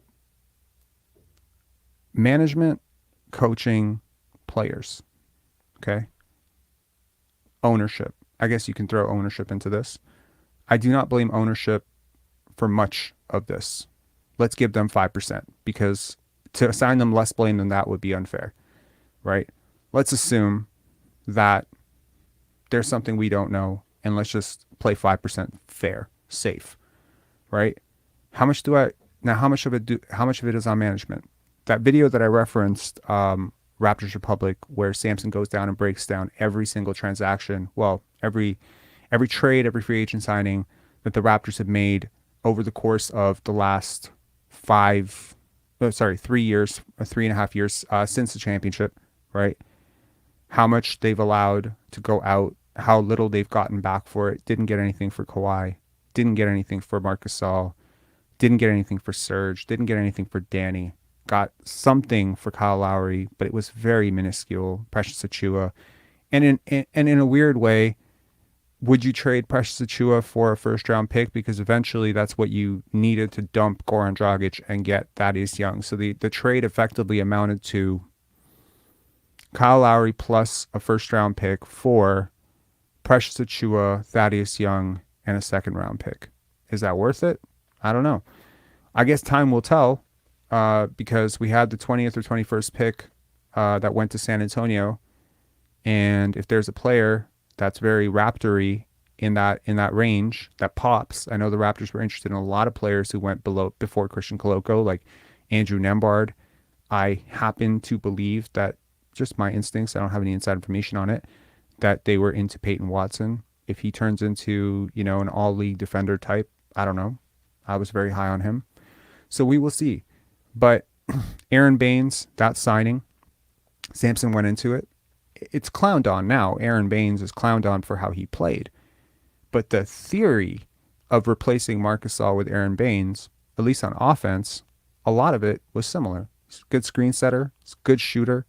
Didn't shoot well for us. Just didn't work, right? Then the Tampa stuff happens. We lose, right? Talked about how a guy like Rondae Hollis-Jefferson played for the Toronto Raptors really well, despite his offensive limitations, because of the system that was around him, the players that were around him. Yesterday, Leo and I were talking about what the Sacramento Kings should do, and I said, you guys should trade for Matisse Thybulle. And he said, when we started looking up his analytics, and he was like, oh, he's not a great shooter, he's not this, he's not that. But I'm like, man, a defender like that who can hit threes at a half-competent rate, if you put him in a good offense, he can be hitting very well. He can play 20 minutes a night and give you balls out defense and okay offense. Some of the players that we have often said are underperforming, like Chris Boucher, like Thaddeus Young, like Malachi Flynn. The unanswerable question, unfortunately, because of the nature of reality, is how would they have done on that championship team? Right? I'll get to that. Are you LZ? Is Josh lying or nah? You know what? You guys know I'm not a fan of Josh Lewenberg. You know I'm not a fan of Michael Grange. You know I'm not a fan of Doug Smith. You know that these three guys are like a holy trifecta of people that I would like to call out. But I don't think he's lying.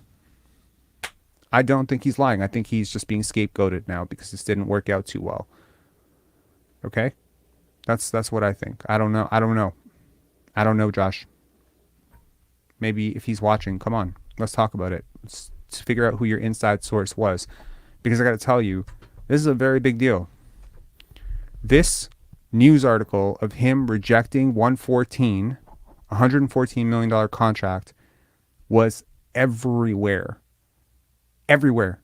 I don't know how to manage how much of this got out.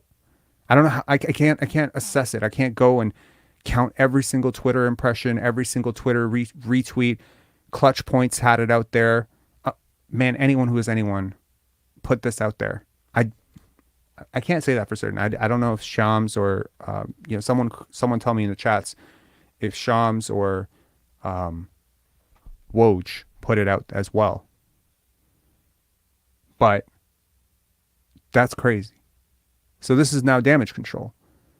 So now everyone has to issue a retraction, including his two henchmen. Did they agree to fall on the sword for him because it didn't work out well? I don't know. And I don't care, to be honest. Personally, you're asking me truthfully, I'm kind of happy the Raptors didn't offer that to him. But I think they did. And I think he did reject it. That's what I think. I don't think that there's a way that those two reporters... It's a big deal to be this wrong, guys. I just want to say that to anyone who hasn't worked in sports media or doesn't know how this works. To come out there and say, you have a source that confirmed a story this large, this giant... I want to call it this gigantic elephant in the room of what's happening with Fred VanVleet. Do the Raptors want to keep him? What offer did they give him? This has been a massive blank question mark for everybody, myself included. To have that question answered yesterday felt all too convenient. To have it backfire felt all too predictable. So whoever's advising him or his agent or whoever tried to leak that, you have massively overestimated the public opinion.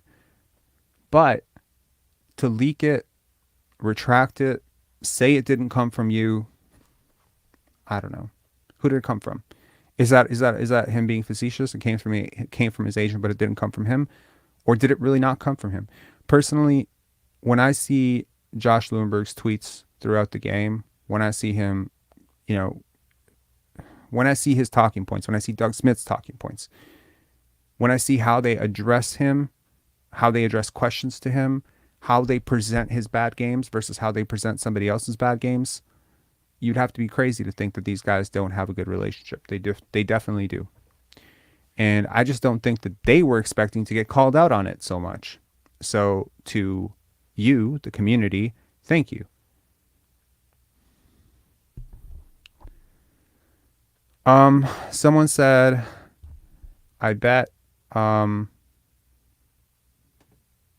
Rob wants Fred gone as Scottie's development. The same applies to Siakam's case. Not really. No. I think what we saw from Scottie today is that he's just gonna do it anyway. It doesn't have to be nothing has to be cleared out of his way. I think he will take it. I think he honestly will. Yesterday, to finally go back to this, how much do I blame coaching versus sorry, I went off on a tangent. In terms of how much I blame management, I do not blame management very much for this. I know with the benefit of hindsight to be able to say, hey, Otto Porter had this entire injury history. Why didn't you sign somebody else? I think Otto Porter is a hell of a player. And injury is sometimes, the dislocated toe. I'm sorry, he did not come into the season with toe issues. This is a freak thing. It happens. Guys tear their ACL. You can't blame the person who signed someone who tore their ACL. You can't blame the Warriors for signing, Kevin Durant because 3 years later, whatever, he tore his ACL. It happens. Injuries are a part of sports. You do have to plan for it, though. Did the Raptors plan for it? I think they had a pretty deep team, to be honest. I do. I didn't like the Kem Birch signing at the time. I'll count that as a mistake. And you're still paying for that mistake if you're the Toronto Raptors. Kyle Lowry said he wanted to get Kem paid, and he did get Kem paid. He made him look a hell of a lot better than he was, and then he left him to Fred VanVleet, who couldn't set him up. And honestly, the story with Kem, and I'm sure it'll come out at some point, a lot of his struggles have been injury related as well. Can't blame that either. I think Precious Achiuwa was a good find. Sorry, did I say ACL? I meant Achilles. My bad. I apologize. I meant Achilles. Thank you, Q. Yes, I obviously meant Achilles. My bad. So I think this roster makes sense in some ways. Okay, if they play the way they did tonight, the whole season, I think this makes sense. I really do. I think that Scottie Barnes was a great pick. Now, what Samson said on this video was Scottie was a great pick, and you're expected to get a great pick at the 4th pick. I don't think that's true. I'm sorry, I don't think that's true. Go look at the history of 4th picks. How many flops are there? Go look at picks 4 through 6 in NBA history. Go look at picks 4 through 8, and tell me how many busts go from 4 to 8. It's a minefield. Okay, if they had drafted Jalen Suggs, that's a bust. Jalen Suggs was picked 5th, right? A lot of teams would have taken Suggs over Scottie. Some teams would have taken Kuminga over Scottie. Those would be, considering what Scottie Barnes has become, those would be busts right now. I mean, relatively speaking, busts. So, Christian Koloko, great. I liked it. Otto Porter, great. Precious Achiuwa, great. I love it. Malachi Flynn, in theory, works. I wonder how Malachi Flynn might have developed under Kyle Lowry as opposed to a Fred VanVleet. He had 1 year in Tampa with Lowry. And he turned it on at the end of the year.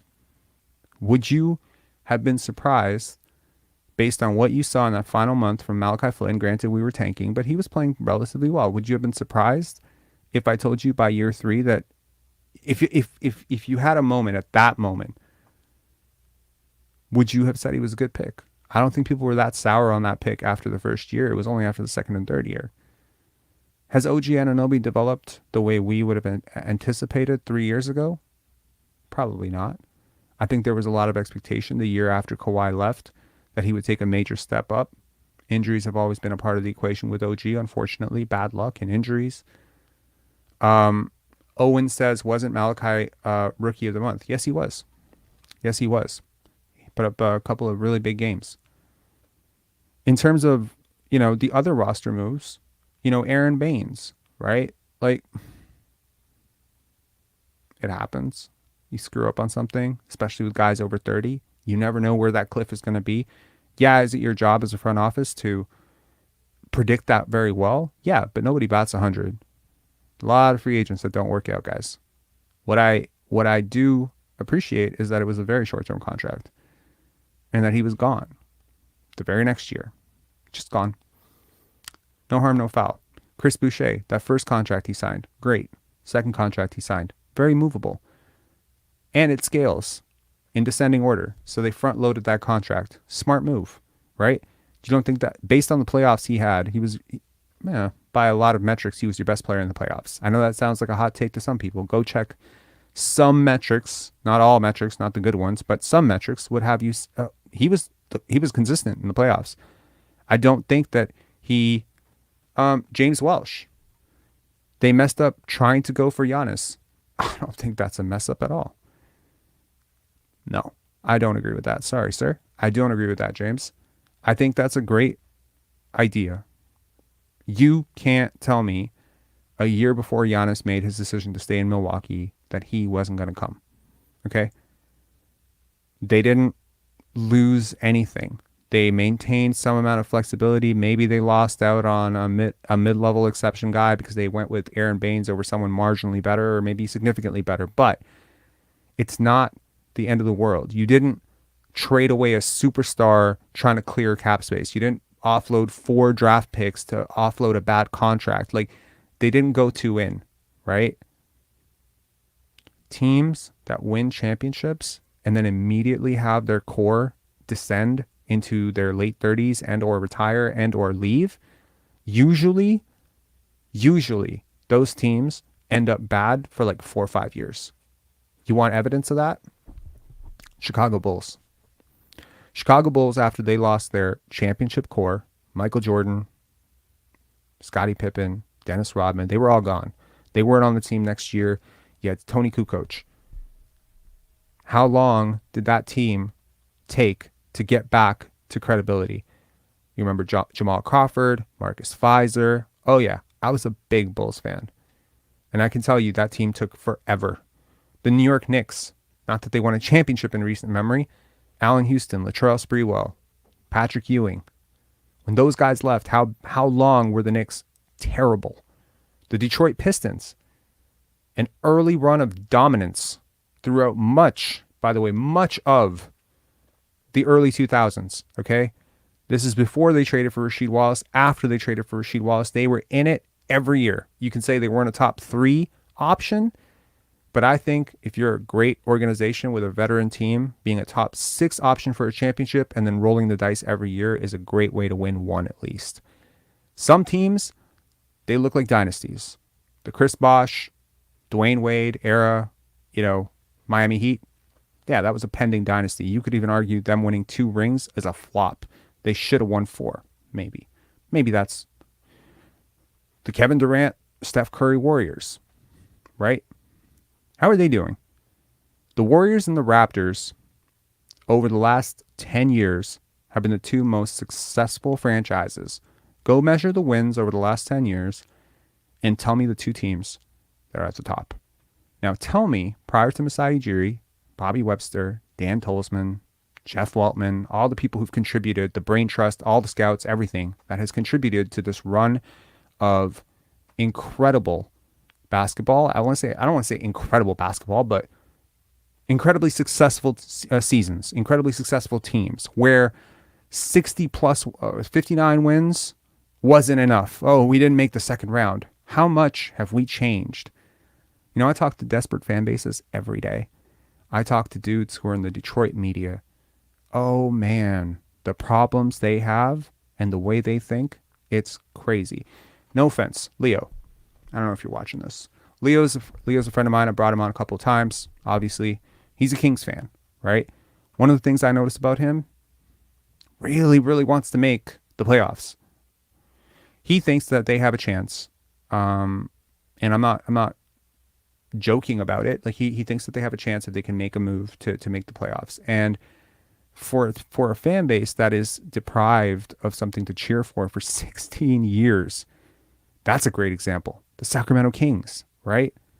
How desperate is that fan base? No offense. I'm not throwing shade. I just want to say how terribly desperate is that fan base right now? That was once the creme de la creme of roster management. Okay? Any old school hoopers, old heads, basketball nerds out there, or as our man Fred VanVleet says, basketball elitists out there. Do you remember the Sacramento Kings? Nothing but great moves, man. Roster construction to the tops. At one point, they had Peja Stojakovic, Hedo Turkoglu, Scott Pollard, Mike Bibby. That trade, Jay Williams, Mike Bibby, what a trade. Incredible trade. Chris Webber, Vlade Divac, wow. What a roster. Doug Christie, incredible. When those dudes left, they haven't been to the playoffs in 16 years. Don't know what you have sometimes. Look at the Portland Trail Blazers. Look at the Golden State Warriors like the last 3 years. Who would you rather be the last 3 years? Raptors or Golden State Warriors? Some of you say Golden State Warriors because you're, Steph Curry fanboys, right? Would you trade places with the Golden State Warriors right now? Their pick situation, like their young talent. I don't like James Wiseman. I'm cool with Moses Moody. He's cool. He's a good dude, but I don't rate him that way. They picked James Wiseman number 2, Jonathan Kuminga over Franz Wagner. Now, you out there who think that Franz versus Scottie is a debate, I think you're crazy personally, but Jonathan Kuminga versus Franz is not a debate. Franz Wagner is definitively better, in my opinion, than Jonathan Kuminga. Trust me, I've watched a lot of Jonathan Kuminga. They have screwed up on every draft pick the last 3 years, and they picked in the lottery 3 times. Moses Moody, okay. There were better players. There were better players available. I think the Raptors front office has done an okay job. I really do. That's just my take. If you want me to assign a blame, I'm going to put them right with ownership, 5 to 10% max. Moving on, coaching. How much do I blame Nick Nurse? I probably would have told you 10% before, which means that 70% of the blame to 75% of the blame would go to the players, right? Right now, I'm thinking it's more like 20-ish, 25. It is not a secret. Many players have talked about it. One of the greatest things about podcasts these days, and I'm sure that some of you will see this place grow into a podcast setting like that, where we'll have guests talk about some of the stuff that people don't get to hear about. And that is that sometimes coaches incentivize players through personal accolades. Okay. Some of you are saying Nick Nurse 50%. Okay, chat. Let me know how much would you blame Nick Nurse? Give me a number in the chat, and I'll flash it on so that you can see what you all say, so that everyone who watches this after, who doesn't follow the whole chat, how much do you blame Nick Nurse? If I'm correct that management is 10% and ownership is 5%, you have a remaining 85%. So you got 50% Noble Venom, 5 to 10, iChez 1, 2, 3, 25%, 35%, 60%. Oh, you doubled down, my friend. Okay. Okay. Wow. Scottie Bugatti. Okay.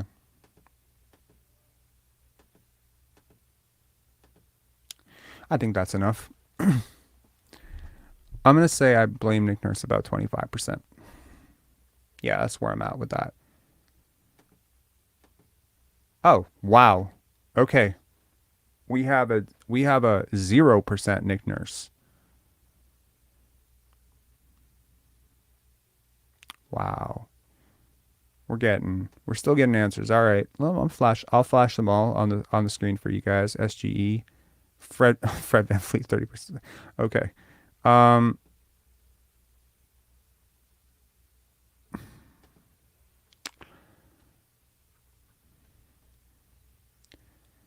There was a clip that I posted on Instagram. I apologize during my break. I was supposed to pull it so that we could see it together, but this is a great opportunity for me to tell you to follow Pinsari Basketball on Instagram, and you can check it. It's a reel that I posted with Vince Carter with some nice advice for young players who are thinking about playing when they're not 100% or at least 90%, rushing back from injuries and compromising their body because of pressure from fans and media. Definitely go check that out. I think it's a very good message that he had, which was about athlete empowerment way back before athlete empowerment became a thing with LeBron and everything. I think Nick Nurse's reluctance to use the bench is a concerted effort to inflate the contractual value of his starters. That's just my take. That's my theory. Now, could I possibly be wrong? Could he legitimately just not trust his bench at all? Possibly. I don't know. But it seems absurd to me to not realize that there is a relationship between the defensive system that you run, the amount of energy you exert on defense. You know, some teams fall into zone when they need a bit of a break, right? So to have this like mad scramble, chaos defense in which you're constantly putting other teams in rotation, yourself in rotations, gapping passing lanes, switching everything, the activity required to play a Nick Nurse defense is immense. It's also extremely complicated. So the intelligence required to play a Nick Nurse defense is also extreme. Sometimes it looks great.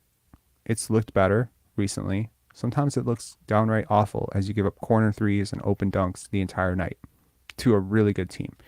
I do think that the defense that he's playing can be schemed out by a really good star who has a really good sidekick. That's sort of the recipe to beat this.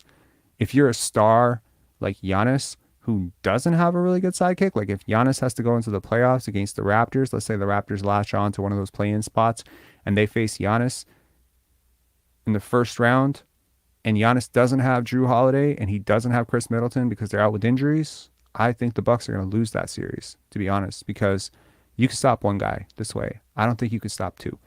And every single team ahead of you that's really a team that you should be afraid of has two awesome playmakers. And that is where this defense, in my opinion, will fall apart. That's just my opinion. If you have a team that's unselfish and willing to move off, have you noticed that every single game we've played the Brooklyn Nets, Kyrie Irving has killed us in the second half? Have you noticed that? It's fairly predictable at this point. There's a reason for that. We're obviously over prioritizing on Kevin Durant, and Kyrie Irving is getting a feel for the game because he is a very smart basketball player. And by the second half, it's just over. Against Philadelphia last year, right? You gang up on Joel Embiid, you gang up on James Harden, Tyrese Maxey kills you. It doesn't work against the best teams. It works against flawed premises.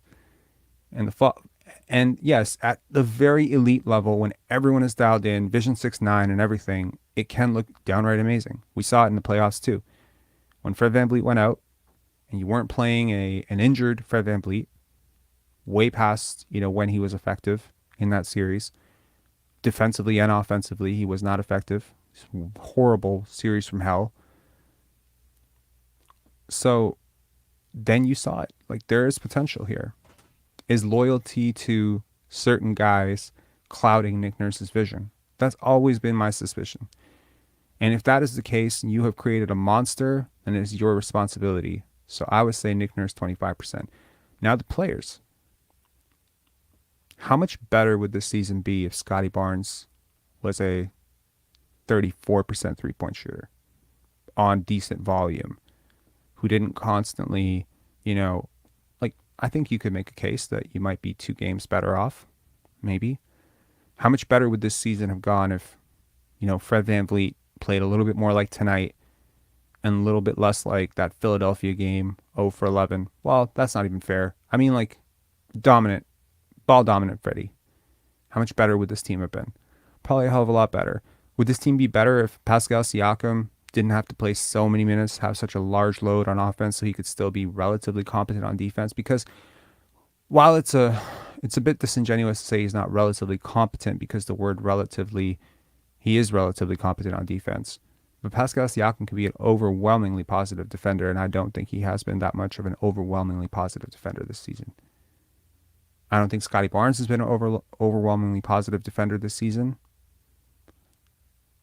I will get to that. And I'm gonna end on a Scottie note, because I know there's a lot of fans of Scottie Barnes, and he had a pretty good game. We don't get a ton of those to talk about this season, and maybe that's a problem too.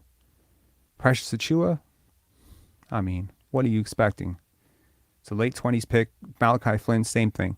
Guys, I know that we are just so used to late rounders, undrafted guys working out. But who did they work out under? Who were the guys? What was the system in place that allowed guys like Norman Powell, Fred VanVleet, OG Anunoby, Pascal Siakam, all the young guys who emerged from seemingly very not hyped prospects? I think OG was the only guy in that bunch who was ever mocked in the lottery, and then he fell because of his injury. But most of these other guys, they weren't even considered in the lottery. Never. But if we redid those drafts, they would all go in the lottery. Norman Powell would probably be a top 12 to 13 pick in his draft.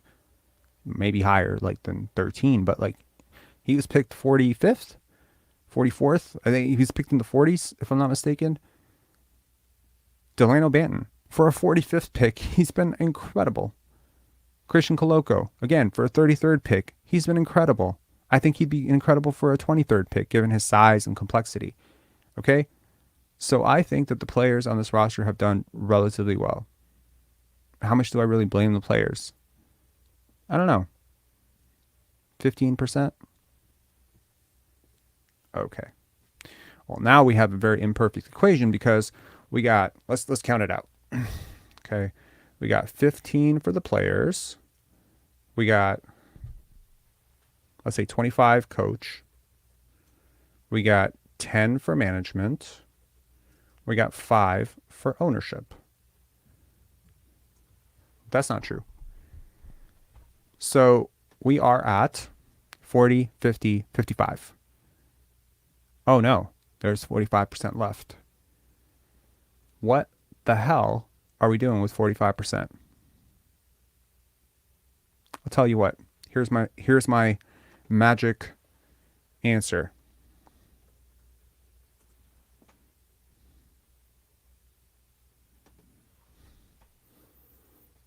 Leadership.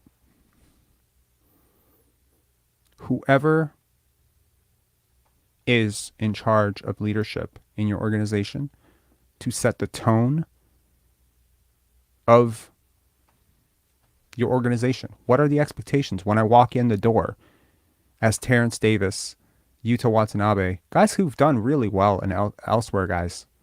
That's the big elephant in the room, right? O'Shea Brissett, Yuta Watanabe, Terrence Davis. These are guys who would play for you today, right? They didn't do well here. Aaron Baines, the year before he got here, he did well. Year he got here, he didn't do well. I'm not saying that it's all okay. Sometimes you pick up a lemon. We get it. Sometimes you pick up an electronic, it malfunctions. You have to send it back. Unfortunately, once you sign the contract in the NBA, you can't send it back. You can't send Aaron Baines back. Aaron Baines, unfortunately, did not work out. But there are a lot of guys that I see, and I'm like, man, if they had a Kyle Lowry, if they had a Marc Gasol, if they had a Danny Green, if they had a DeMar DeRozan, if they had that as the guy setting the tone of what is Raptors basketball. Okay? What is Raptors basketball? I'll give you an example of what Raptors basketball is to me and what it was defined by under Kyle Lowry. What it was defined by was that he could make a pass that is by far one of the most incredible, most impressive, most rewatchable moments in Raptor history. I know it was in the bubble, but bear with me for a second. That you could make that pass over a guy who's 7'7", right into OG's shooting pocket, set him up perfectly, and then in the post game, instead of doing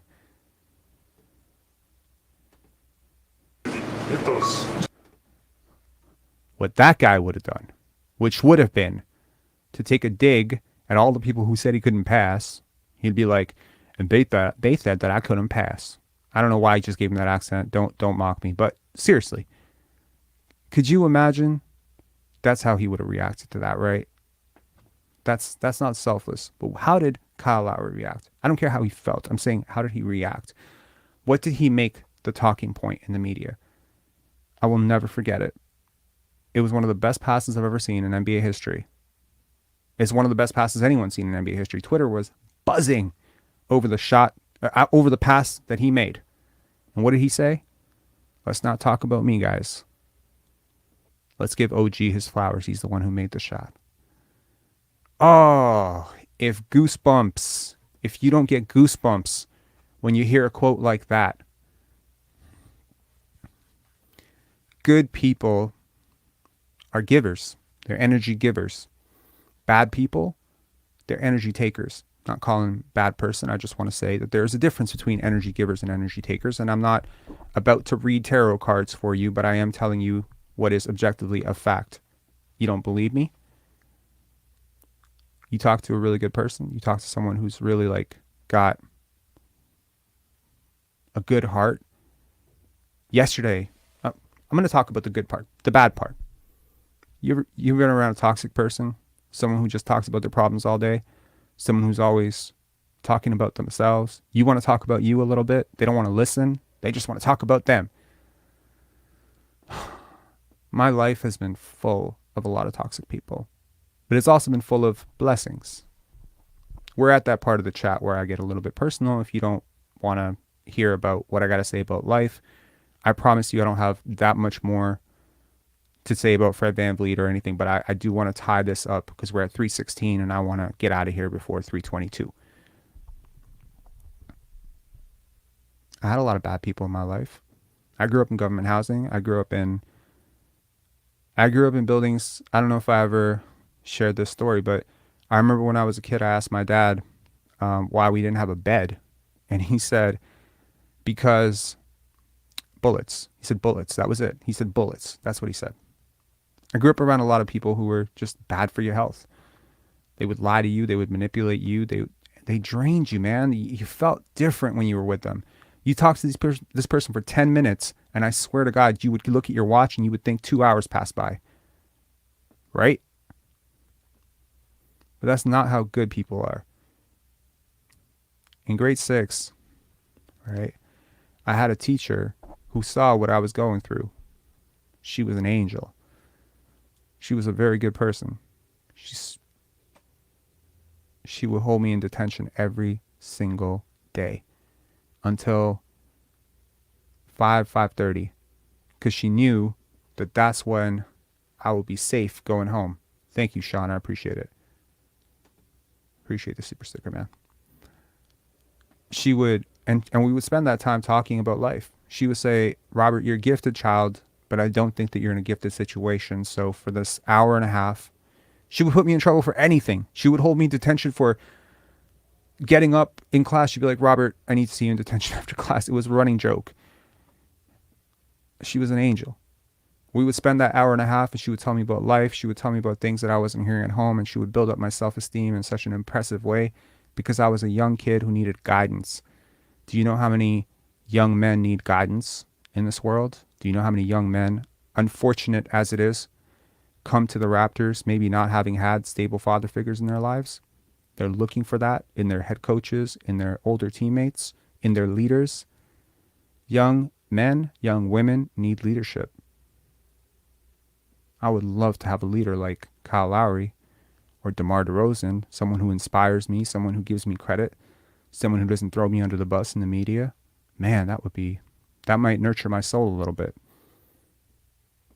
In grade 7, I had a friend of mine who gave me a couch to crash on every single time it got too bad at home. And I don't want to talk about what went on at home, but every time it got too bad at home, I had a couch to go to. In grade 8, I ran away from home.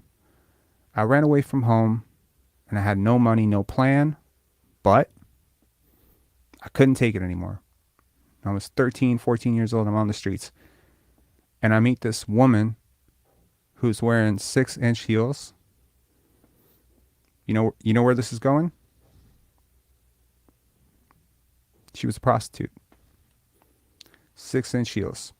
And I asked her if she had a quarter because I wanted to make a phone call to my friend to see if he was around, if I could have a bed to sleep in.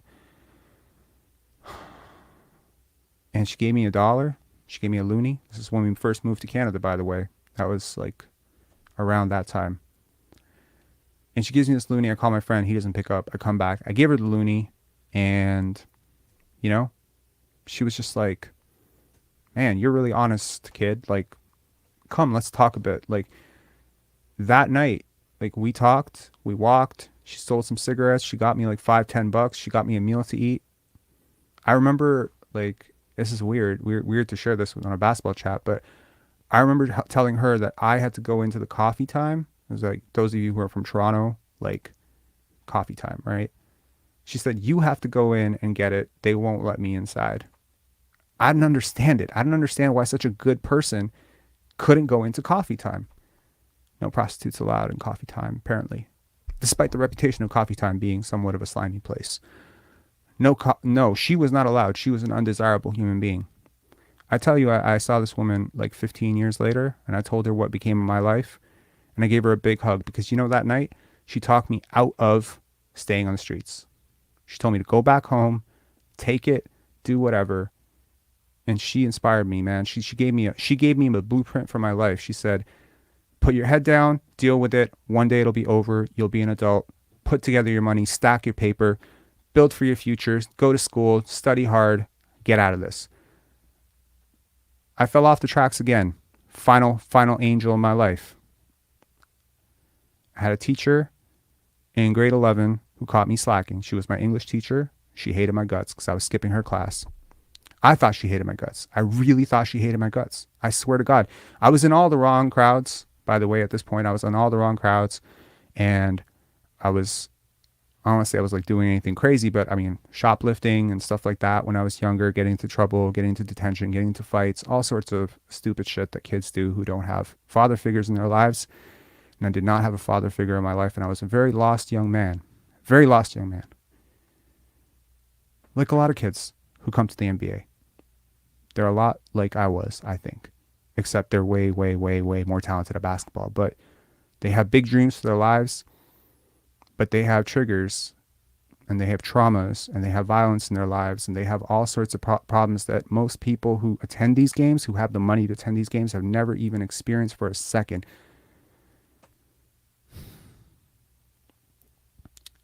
She came to a Spanish class that I was in, and she yelled at me. She came out and she chewed me out in front of the. I was so embarrassed. She's like, "You're not going to attend my class. You're letting everyone down. You have a group project. You didn't do any work." What high school did I go to? Stephen Leacock. So, sorry, I just lost my train of thought there for a second. What am I trying to say here? She yells at me. She calls me out. At the conclusion of calling me out, she says to me, "You are no longer welcome back in my class. You're not welcome back in my class. Get out. I'm sick and tired of this." Told me you wouldn't skip classes. You're skipping classes. Yo, I was falling through the cracks. I skipped 89 classes. I didn't even get suspended. I don't know what the hell happened. Okay?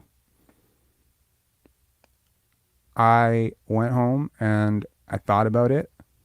I thought about this woman. I thought about what she said to me, and she made sense. I was slacking. I was letting myself down. I had a tremendous amount of potential. One thing that I didn't mention, by the way, in grade 6, that woman that I mentioned, my teacher who kept me in detention, she used to give me tests. She used to give me like grade 9 tests, grade 10 tests, math tests. And she would watch me pass them in grade 6. And she would be like, at some point in your life when someone tells you you're stupid, here's evidence you're not. You're passing grade 10 tests in grade 6. You are very smart, very capable. You can do stuff.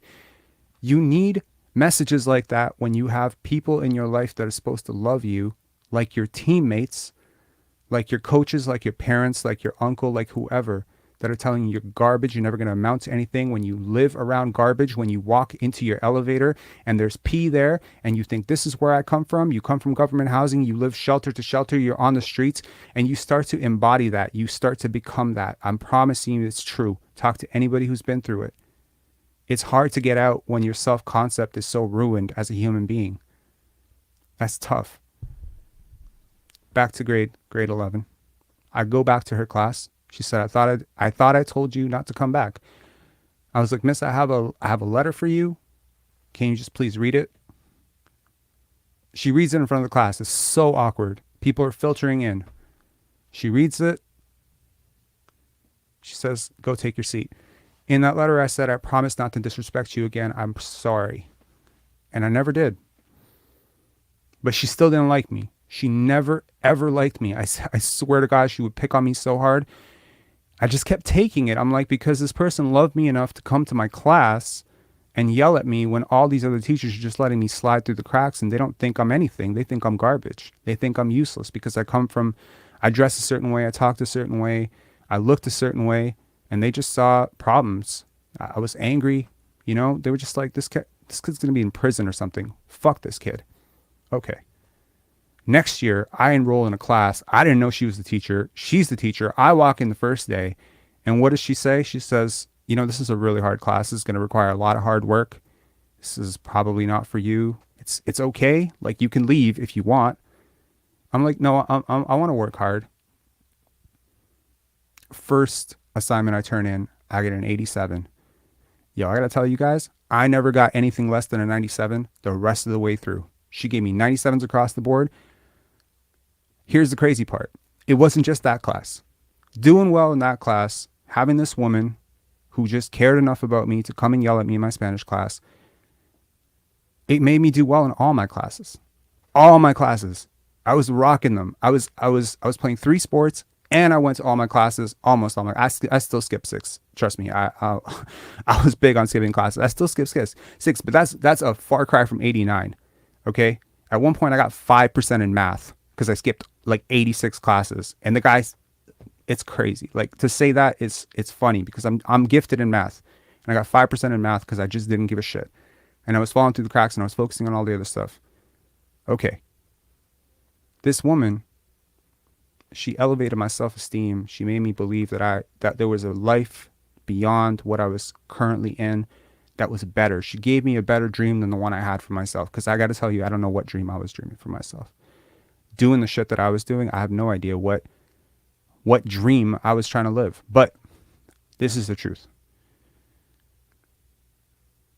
I got my grades up so hard that I got a scholarship to a top 25 world university. Despite it all, man. And I got to tell you, every single time my life fell apart, she's been there for me. We still talk. I met up with her for coffee recently. We talk all the time. She wishes me happy birthday every single year. She's an angel. That's an angel. These are the angels in my life. I've had many since, but I wanted to talk about the 4 angels that I had in my life in those crucial and instrumental moments. That's what leadership can do for you, man. Like really good leaders. You have a really great teammate. Talk to the young kids in Chicago who grew up with Thad Young and Otto Porter. That's incredible, right? Like those guys were good dudes, right? For young kids. There's a lot of people who credit Udonis Haslem. Look at Vince. Credits Charles Oakley. Tough love, right? But it's still love. It's not this shit. This, to me, personally, as someone who's overly sensitive to this type of energy, to me, this is not love. I don't think this is love. I'm not saying he's a bad person. He's probably a fine person. I'm sure he loves his friends, his family, whatever. I'm sure he loves himself.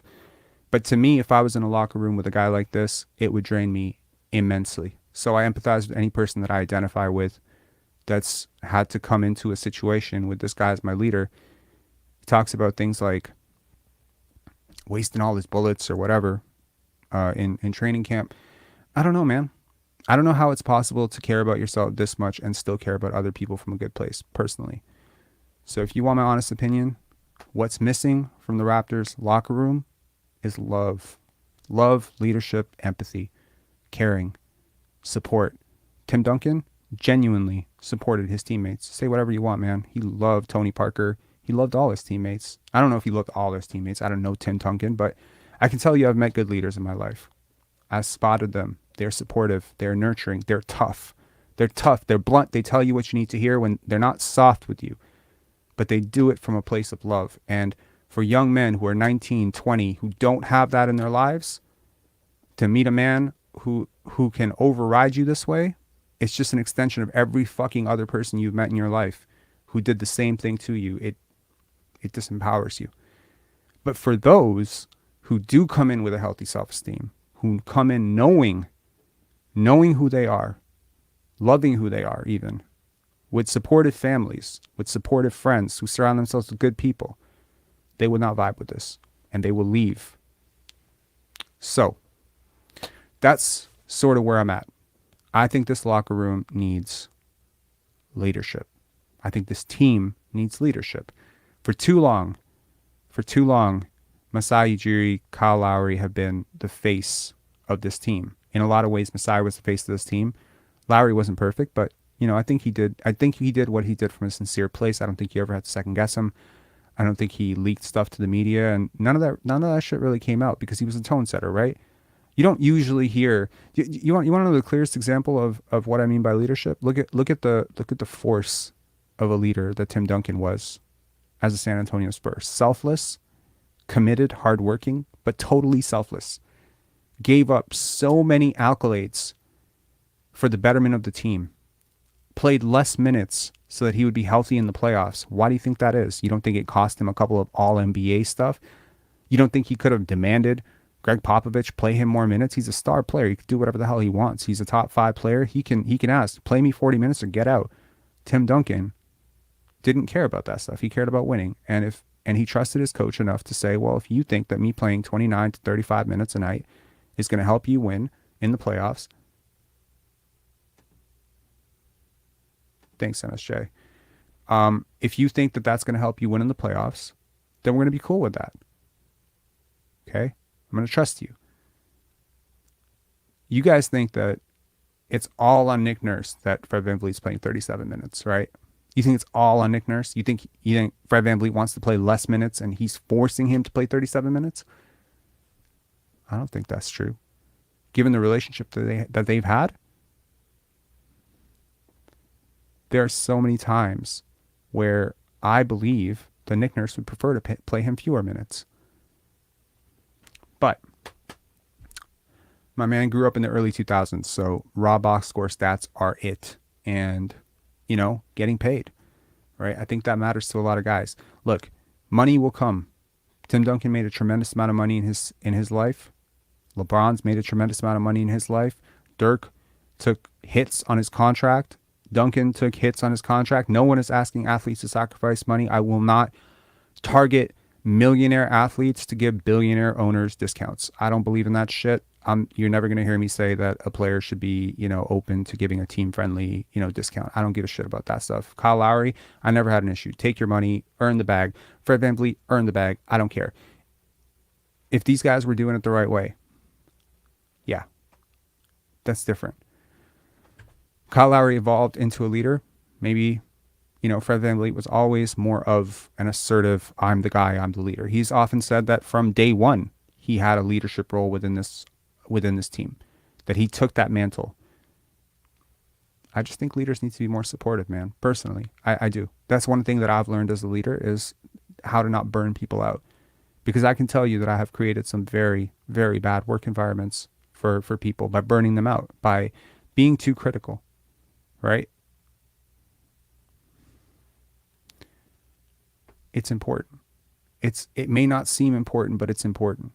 Because for the Stanley Johnson who comes in from a bad situation in Detroit, I don't know if Stanley Johnson was a salvageable project, but I do know that I trust him to get more of a chance to prosper in a situation that is honest, where there's not leaks coming out, where your star point guard, your all-star point guard is not consistently going to the press and saying, I tried my best. I played as many minutes. I can't play 48 minutes a night. Eventually, we got to go to the bench. We have a lot of inexperienced guys. They're being given opportunities these are all direct quotes, man. You can check them. How would you feel if you were a young player? I always imagine that.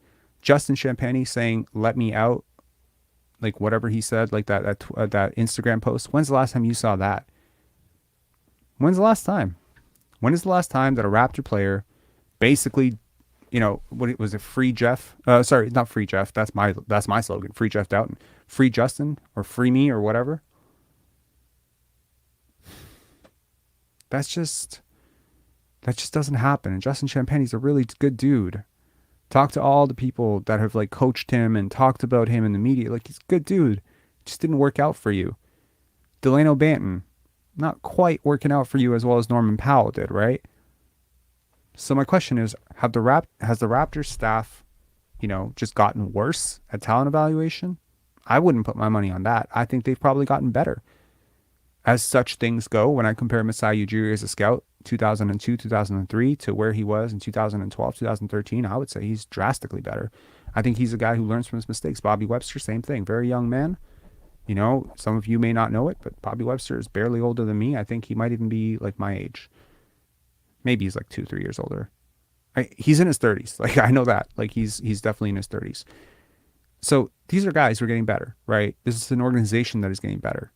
So to have them consistently, for 3 years now, having serious developmental problems, to have, Scottie, Gary, being talked about this way in the media.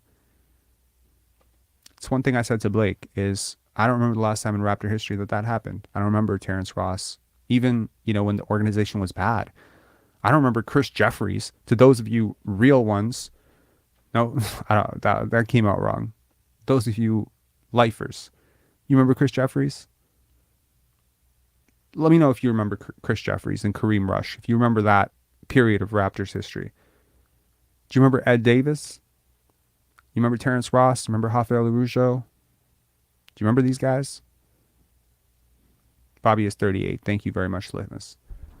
I don't remember any of them being dogged. I don't remember any of them being openly scrutinized. I don't remember any of them becoming the talking point of the Toronto sports media.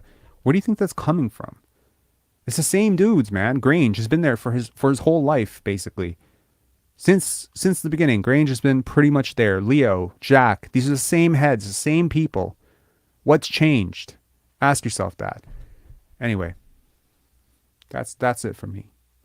We're at 3 hours and 36 minutes. I'm 4 minutes over. I just want to let you guys know to hit subscribe, hit like. I usually never ask for you guys to hit subscribe. I don't know If there are some people in this chat who haven't hit subscribe, but please do so. It does help a lot. I want to say one final thing though. I almost promised myself I wasn't going to address this, but I feel like it's led to a bit of misinformation.